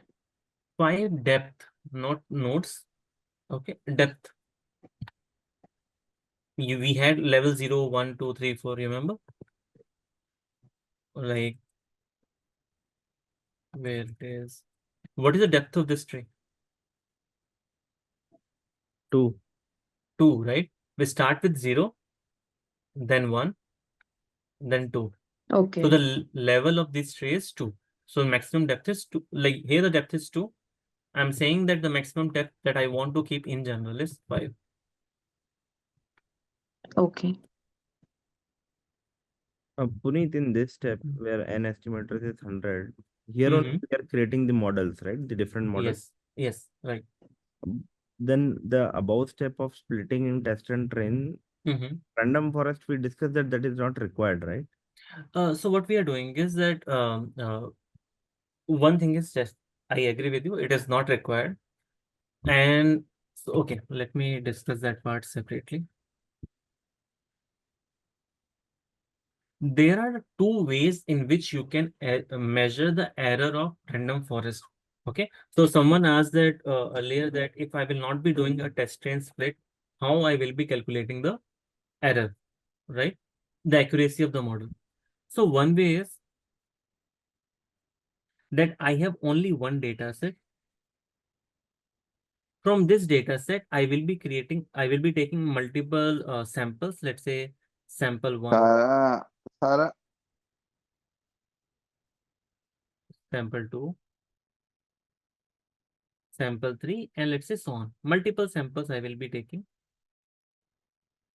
For each sample, I will be creating a model.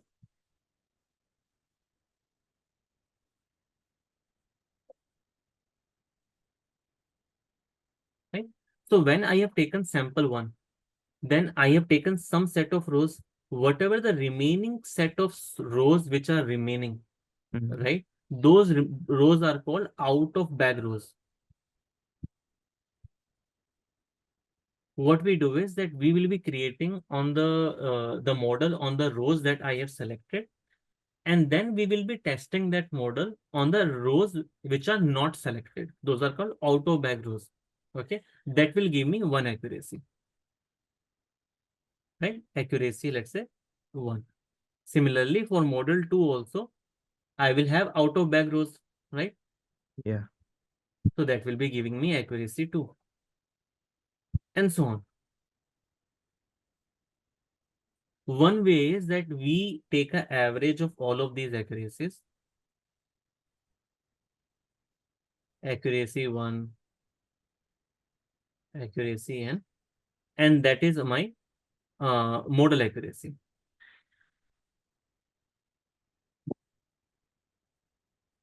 Right? Another way of doing it is that this data set that we have, instead of using it as the whole data set, what we can do is we have the whole data set. We will divide it into test and train.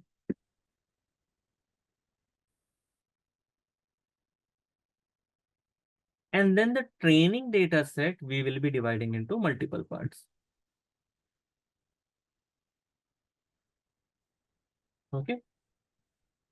Here I will be calculating model 1, model 2, model 3, model 4, and then using the final classifier that we will have.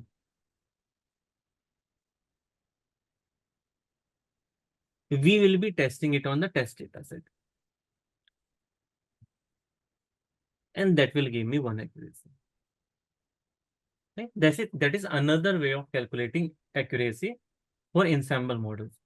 Okay, both are fine, but in general, I prefer this one.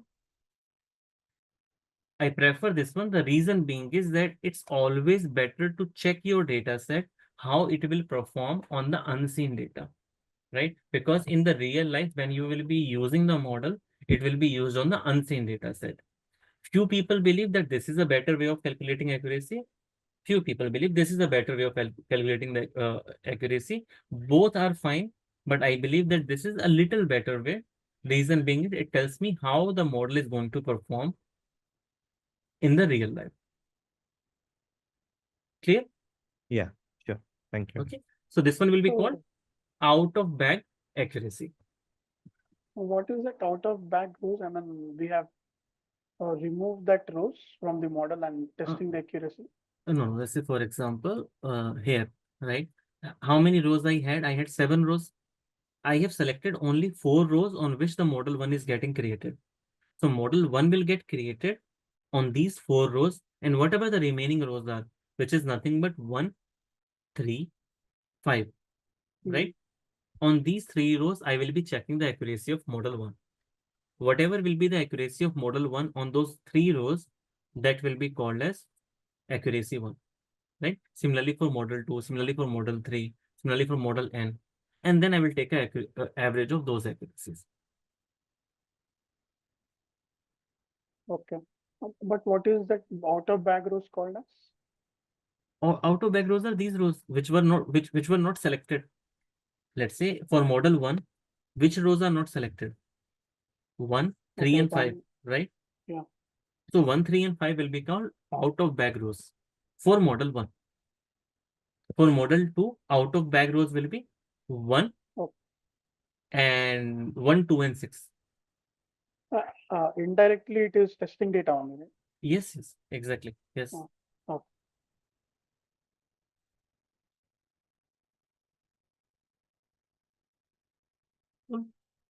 So both the ways are fine. They are just 2 different ways.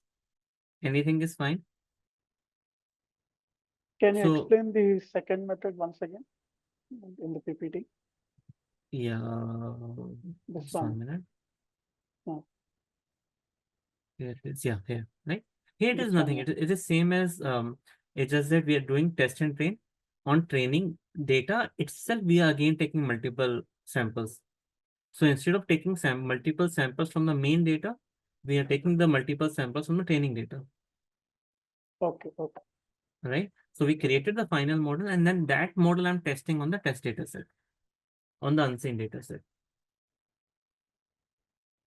So I mean, this becomes more like bagging only, right? So Yeah, this is for bagging. model, okay, okay. This is also bagging. Yes, I'm just saying that these are two different ways of testing the model accuracy for the bagging models. Both are Okay, bagging. okay. And where do we decide which one to be used?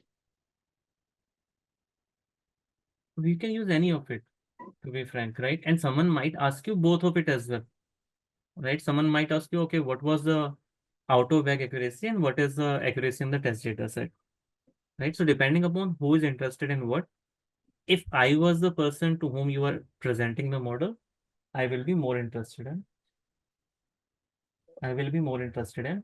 this accuracy, the second accuracy, this accuracy. Can you explain the second one with some example or something? Second one is the one that we are doing it anyway in the our data set. So what we did, we first created a test and train,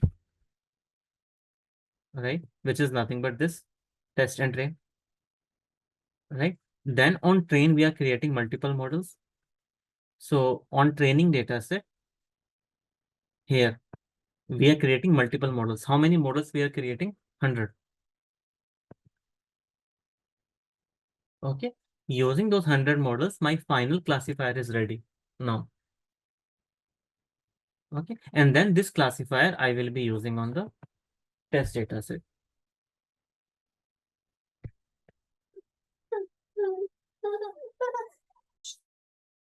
So, sir, here, if you want out of bag accuracy, how will you configure it?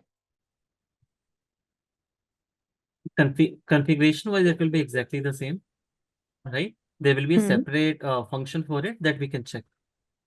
Okay. Okay, it will exactly be the same. Nothing will change here. Just one more function will be there to give you out of bag error. Okay. So here, the number of estimators are nothing but the number of models we are creating, right? Right. Yes. And the accuracy score, what we got is the average of all those scores of 100 models. Here. Yeah. No, this is on the test data set. So the final classifier we got, the final classifier I tested on the test data set, and whatever the date accuracy on the test data set, that is my final accuracy. Okay. Okay. Okay, nothing average. Can we see the, the data of each model here? Like what's the score? How accurate it was. Which one? Sorry, can you repeat that?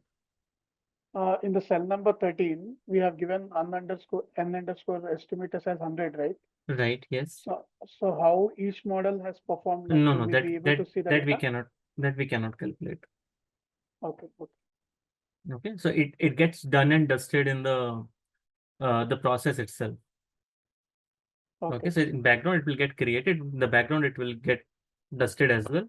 All you will get is that these are the individual models that I have. Not even individual models you cannot pull and ask. Let's say for example, while testing, like when I'm testing over here, right? I cannot see let's say these 100 models, what each model is predicting for each row.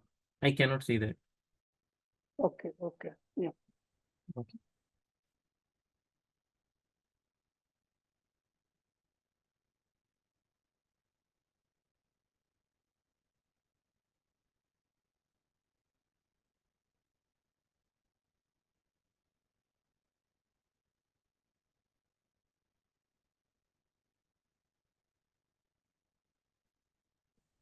Sir, I had a general question. So whenever I'm uploading this downloaded file, I most of the times I get a network error kind of a thing. Is anyone else facing it too?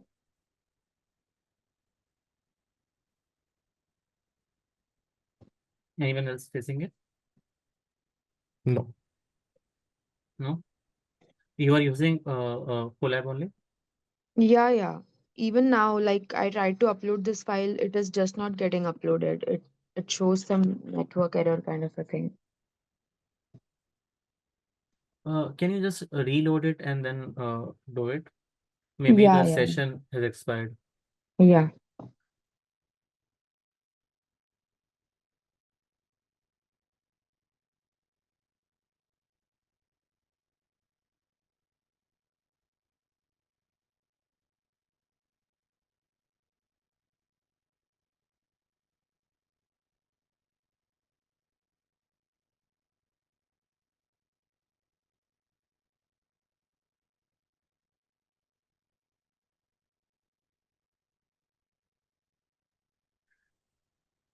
So Puneet, one more question.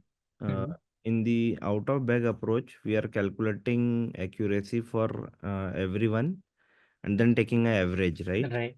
Right. And in the approach two that you mentioned, we will be testing the 100 models, for example, against the test data. Mm-hmm. And the majority will be counted, right? As it is bagging. Yes, Uh, right. We will oh, taking the edge. Sorry, can you repeat the last part? yeah. On test data, we are Mm-hmm. running all the 100 models for testing. Right. And then the accuracy selection will be based on the majority of what. No, nothing like that. So see, Okay. this majority thing, always imagine not at a overall level. Okay, this is a o- mistake that the most of the people do. I've seen. Okay. Whenever we talk about majority, don't like think from a whole data set perspective. Always think from a row perspective. Okay, Okay. one row perspective. With for each row, I will be asking my 100 models, what is your prediction for this particular row? Okay, for that row. And then whatever the majority will say, that particular tagging will get assigned to that row. Okay. Let's say if Okay. the question is whether I should be like, I will not be taking the majority votes on this that on this set of 1,000 customers, should I be giving them loan or not? We never ask this kind of a question to a model, right? We always ask question on an individual level. So I will be asking my 100 models that whether I should be giving Puneet loan or not. Okay. Each model will give its own prediction. Let's Okay. say 70 models said we should give loan to Puneet. 30 models said we should not give loan to Puneet. Now, what will be my final prediction? That I should be giving loan, right? Right. Because 70 models said give loan, 30 models said do not give loan. Okay.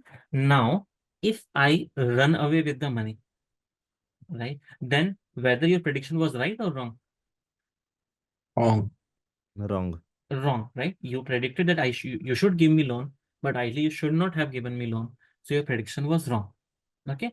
Or Oh, let's say if I give back you the money, right, then your prediction was right that I'm a good customer and that's why I give you back the loan as well. In that case, your prediction was right. So when we calculate accuracy from a final tag perspective. For each customer, we look at the final tag and see that whether the tag which was assigned to the customer, whether that tag was right or wrong. What is the tag here? That whether I should be giving the loan or not giving the loan to the customer, right? At an individual level. Then you aggregate all of those decisions and calculate the accuracy, okay. right? We don't talk about majority yes and no at a bulk level. We talk about it at an individual level. At an individual level, whatever the majority is saying, that tag will get assigned to that customer, and then we check for each customer whether the prediction that we made was right or wrong. If it was the right prediction, that will increase my accuracy. If it was a wrong prediction, that will decrease my accuracy. Okay. Yeah. Got it. Apurva, 10 minutes, a little bit more is pending. Then we will wrap up today's class, and then boosting we will do it in the next class. Okay. going back to the code. Yeah, so all of that we did, and finally we got a 60% accuracy, right? We got 60% accuracy on our test data set, and that will be considered the model accuracy, because whatever the accuracy that we get on the test data, that is considered the model accuracy. So I'm getting 60% accuracy. This is when I have taken, random values of max depth and random value of an estimator. In the next part, what I'm doing is I'm doing hyperparameter tuning. What is hyperparameter tuning? Hyperparameter tuning talks about that all the different parameters which are there, right? All the different parameters which are there, what are the values that I can give to those parameters, right? So that my accuracy is highest. Okay. What are the different variables which are there that I want to change? Maximum depth is there, min sample leaf is there, min sample split is there, an estimator is there. These 4 different values are there which I can change, and I can see how my model accuracy is changing. What if I keep my max depth as 2? What if I keep it as 5? What if I keep it as 10? What if I keep my min sample leaf as 5, 20, or 100, right? Similarly, what if I keep my min sample speed as 5, 50, or 100? Like, these different values are there. You can manually try each value, or you can run a grid search CV, which will be trying out these values for you. So for example, my grid search CV is going to try out 81 different type of models. How 81? When the maximum depth is 2, when min sample leaf is 5, min sample split is 5, and estimator is 10. That is my first model. When max depth is 2, min sample leaf is 5, min sample split is 5, and estimator is 50. That is my second model. Max depth is 2, min sample leaf is 5, min sample split is 5, and then n estimator is 100. That is my third model. Then fourth model is going to be max depth is 5, min sample leaf is 5, your min sample split is 5, and estimator is 10. So all the permutation combination which are possible. So I have 3 values here, 3 values here, 3 values here, 3 values here. So in total, these many combinations are possible. So 81 different combinations will be tried, and it will give you, that's for those 81 models, which model is giving you the highest accuracy, right? So you need not to manually check different values. And your grid search CV will try out all the combination and give you the final accuracy. Is it clear what we are doing here? Yes.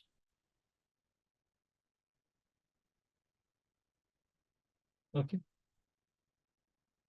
Then moving to the next part.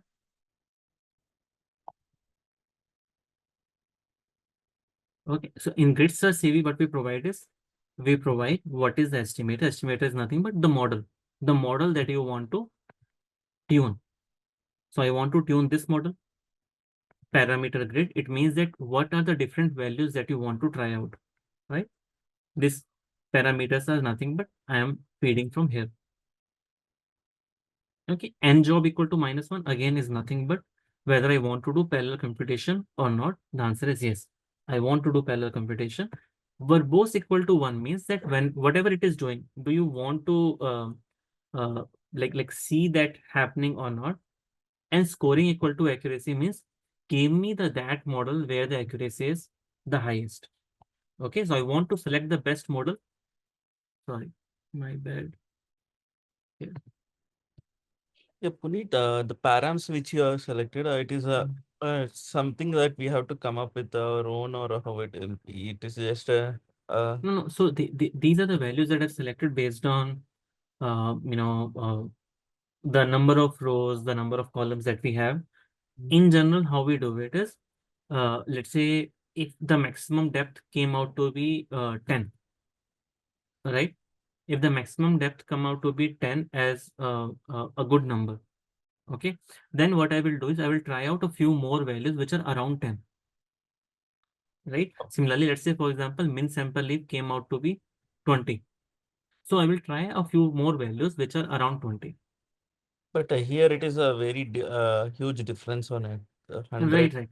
Right, I agree. I wanted to give very small differences, but the problem is that even with these values, I have 81 models, Okay. right? The more the values I will add, more the number of models it will have to create, and more will be the runtime. Okay. So for showing it like here, like for example, 10 minutes is not a lot of time when we are working on any model, right? But I cannot wait in a class for 10 more like for to show for 10 minutes just to show the one iteration, right? That's the reason that I have given Okay. this much gap. But yes, So real time, how it will work projects? Yeah, if we are using it, it will be like selection of 10 or 20 in the sample list to be. It will create so many models, right? So that's why I'm asking. right. So there, what we will be doing is we will be creating more number of models. I will keep these gaps small. Let's say Okay. maybe 2, 4, 8, 2, 4, 6, 8, 10. That can be my max depth values. Min sample leaf values can be 5, 10, 15, 20, 25, 30, 35, 40 till 100. Right? Same for this. But the problem is the more the number of values that you will try out, more it will be the runtime. Okay. Okay. So we can be a little smart about it. I will discuss that as well. How can we be a little smart about it? Okay. Now, see, even here it is taking approximately 2 minutes to run. So it is like, first we are performing any base model, performing the calculations on the base model. So based on that, like whatever values we get, like the number of leaves, okay, then the number of, I mean, we will calculate first the base model, then using grid search, we'll try to, improve the model accuracy by providing different values up to the limit it exists. Right, exactly. Right. Because here I had put only random values. I don't know whether the 5 was a good value or 20 was a good value or 30 was a good value. Right. So one way is that I can try out different values and note down each accuracy. That okay, when I kept the max depth as 2, this was the accuracy that I was getting. Max depth at 5, this was the accuracy that I'm getting. But then I would have to write down a lot of values. Right. To avoid that, we use grid search CV. It tries out all the different values for you and gives you which one is giving me the best accuracy. For example, here it is telling me that the best accuracy is coming at max depth equal to 5, min sample leaf equal to 5, min sample split equal to 50, and estimator equal to 10. This is giving you the best accuracy. Okay, so because max depth of 5 is giving me the best accuracy, and I had tried 2, 5, and 10. So what I will do, I will try a few more values around 5.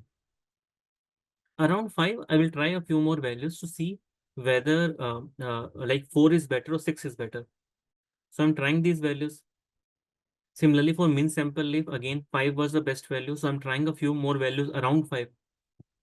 For min sample split, 50 was the best value. So I'm trying a few values around 50.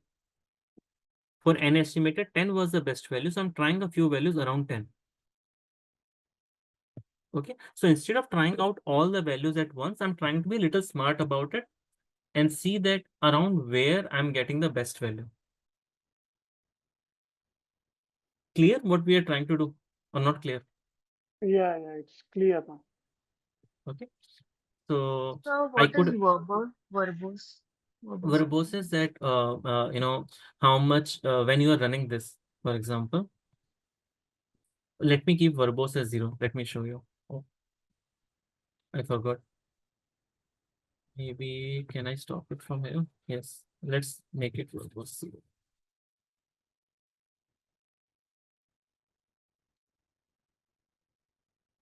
It will not tell you the like what it is doing as of now. Verbose 1 means that it will tell you what is happening, how many fits it was doing, and all of that. Like this thing. This thing will not come.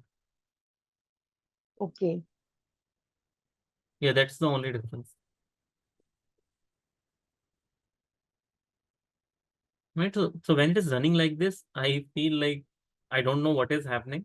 So like how many models it is creating, what it is doing as of Yeah, now. yeah. That's it. Summary. Yeah.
Okay.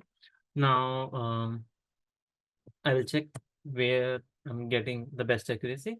It is telling me the max depth is 4 is good, min sample leaf of 3 is good, min sample split of 40 is good, an estimator of 12 is good. I'm trying out few more values. Same thing around whatever the value that I got.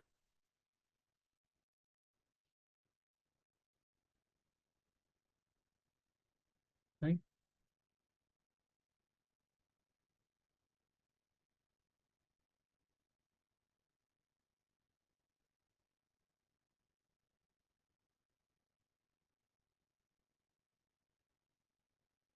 So we are seeing that where we are getting the best accuracy according to this.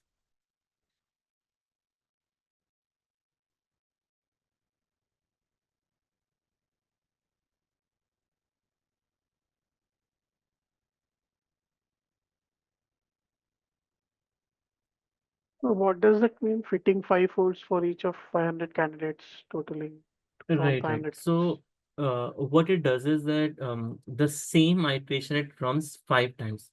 Each iteration is a max depth of 3, a min sample leaf of 1, min sample split of 25, an estimator equal to 11 is one iteration, right? So it will be running it 5 times with different, like every time doing a random sampling, it will do it 5 times, then take an average to be sure that whatever the output that they are giving you, that is correct. Okay, so assume it like this way. If you were doing logistic regression and someone asks you, what is your accuracy? How do we do that? We split the data into test and train. We train our model on the training data, and then we calculate the accuracy on the test data, and that we consider as the model accuracy. Is it correct? Yeah. Right. Assuming you're doing it 5 times and then taking an average of it. So you will split the data into test and train the model on the training data, calculate the accuracy on the test data. That will be your, let's say, accuracy 1. Again, do a test train split. Train the model on training data, test the accuracy on the test data. That will be your accuracy 2. Do it 5 times, take the average of those 5. That will tell me that, like what is the accuracy of that logistic regression model. Okay, so 5-fold is nothing but it is doing each iteration 5 times. Just to be sure that whatever the accuracy it is getting, that is correct. Okay, and here, let's say after. Yeah, sorry. Like, earlier it was showing 500 candidates, right? But we don't have that many records. Where So 500 candidates here. 500 candidates, yeah. Right, Yeah. right. I think it's 500 candidates because how many values I have over here? 5, I believe, right?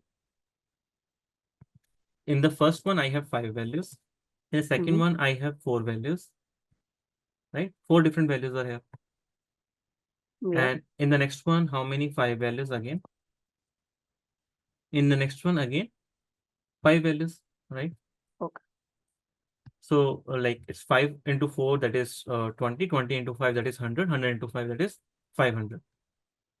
So these are the 5 different possibilities which are there. So candidates are nothing but like 500 possibilities. Right, yes. Of Okay, these okay. permutation combinations. Okay. Clear? Like anything which is not clear to anyone, like whatever we are doing.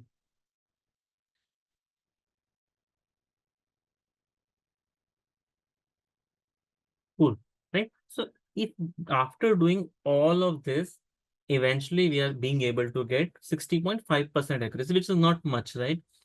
Without doing anything, when I randomly ran it for the first time, I got accuracy of 59%.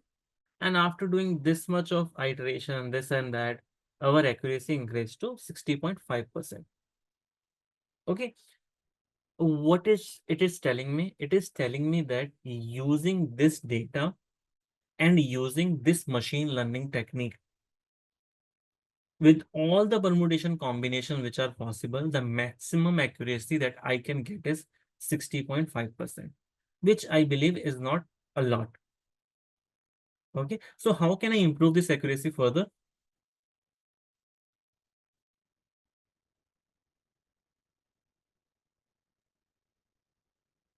See, so this is telling me using this data, using this machine learning technique, I'm telling you, you cannot get better accuracy than 60.5%.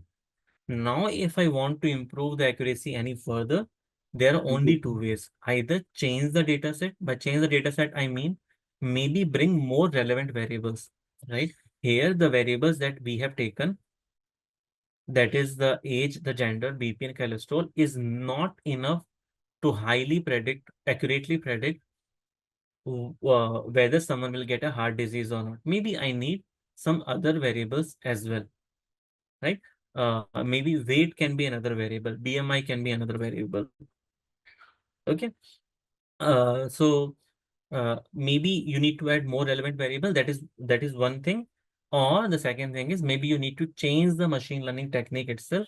Maybe bagging is not giving you the good accuracy. If you will do boosting, maybe that will give you better accuracy. Right? So either you need to change the data set or you need to change the machine learning technique. But using this data set, this machine learning technique, this is the best accuracy that we can get.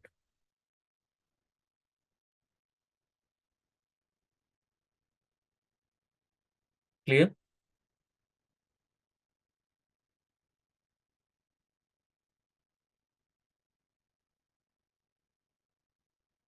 So the same code I have run at my end. Okay, but Mhm. the values what I get is different. Like, I get maximum depth is 5, minimum sample length is 5, Mhm. sample split is 50, estimators is 10. You're Yeah, getting I different get the values, same. you're saying? Yes, Just let me check. You're running the same code as me, you're saying. yes, I haven't changed any line of code. It's the same thing. See, ideally that should not happen because I'm defining the random state everywhere. So both you and me should get the same answer, right? Because as long as the random state is same, I don't think we can get a different answer.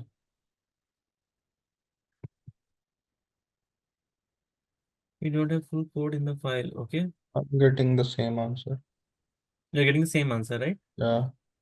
It should be the same answer. You must have changed accidentally, maybe you have changed the something. Uh, just 1 minute. Tofik, you are saying that you don't have the full code, right?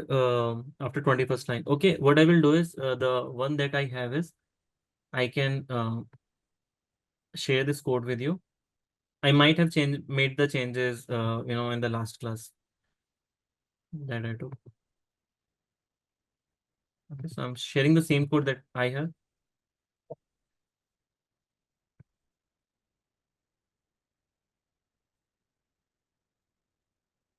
I've shared it over chat. Yeah, any other question? Apurva has asked, random forest is a type of supervised or unsupervised, right? So it is a supervised machine learning technique. Anywhere we have a target variable, that will be a supervised machine learning technique. Whenever we will not have a target variable, only that will be unsupervised. For unsupervised, we will only be discussing one machine learning technique, that is k-means. Okay, all the other that we are discussing is supervised. Versus continuous or discrete, it is a categorical variable, so that's why discrete.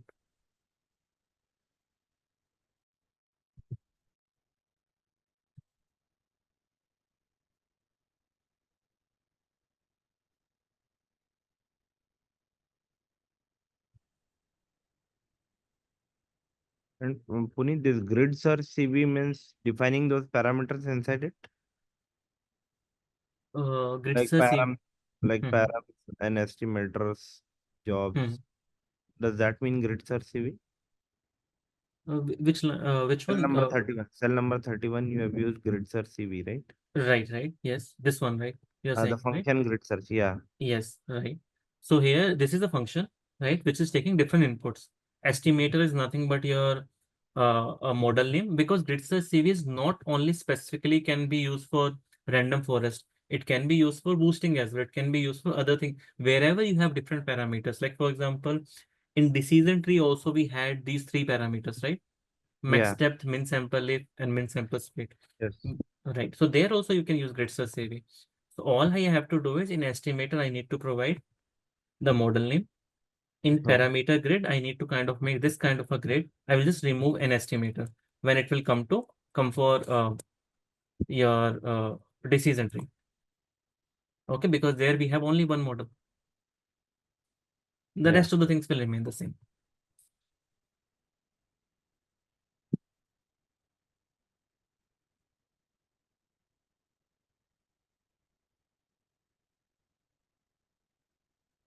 Any other question? Sir, can you just summarize once bagging and boosting, just once based on that PPT? Sure. Right. So both bagging and boosting are ensemble modeling technique. That is one thing. In case of bagging, the individual accuracy of the models does not matter. What matters is that where the majority of the votes are going. If the majority of the votes are going for yes, then it is yes.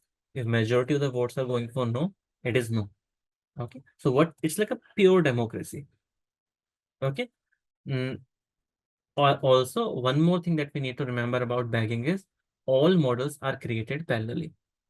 Okay? On the other hand, when it comes to boosting, the individual accuracy of the model do matter, because anyone who will have any model which will have more accuracy will have higher say in the final prediction. More the accuracy, more is going to be the weightage of your vote. Right? That is one thing. Second thing is that all models are created in a series. Output of one model is used in the another one. Second model's output will be used in three, and so on. How do we do that is something that we will discuss in the next class. Okay. The next thing that we discussed was, because the models are created in series, boosting takes a higher time to run as compared to bagging. Because in bagging, the computation is happening parallelly. Okay. So for boosting, accuracy in general is more than bagging. Runtime of boosting is also in general more as compared to bagging. This is actually the biggest point. In boosting, the runtime is very high as compared to bagging. Okay, so I cannot do a lot of iterations. Each iteration might take 1 hour, 3 hours to run. On the other hand, doing iteration bagging is comparatively easy.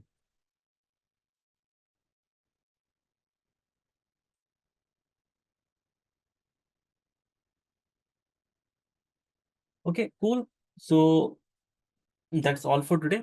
We will continue the discussion next week. When we will discuss boosting, I think the things will become a little bit more clear than this. But anyway, refer to the slides that we have discussed today, the code that we have discussed today, and then if you'll have any doubt, we can discuss it in the next class. Yeah, share the slide also. Yeah, In sure. Just this. after the class, I will you Sure, will sure. be able to see. Sure. Thank you. Okay, Thank you. cool. Thank you. Bye-bye.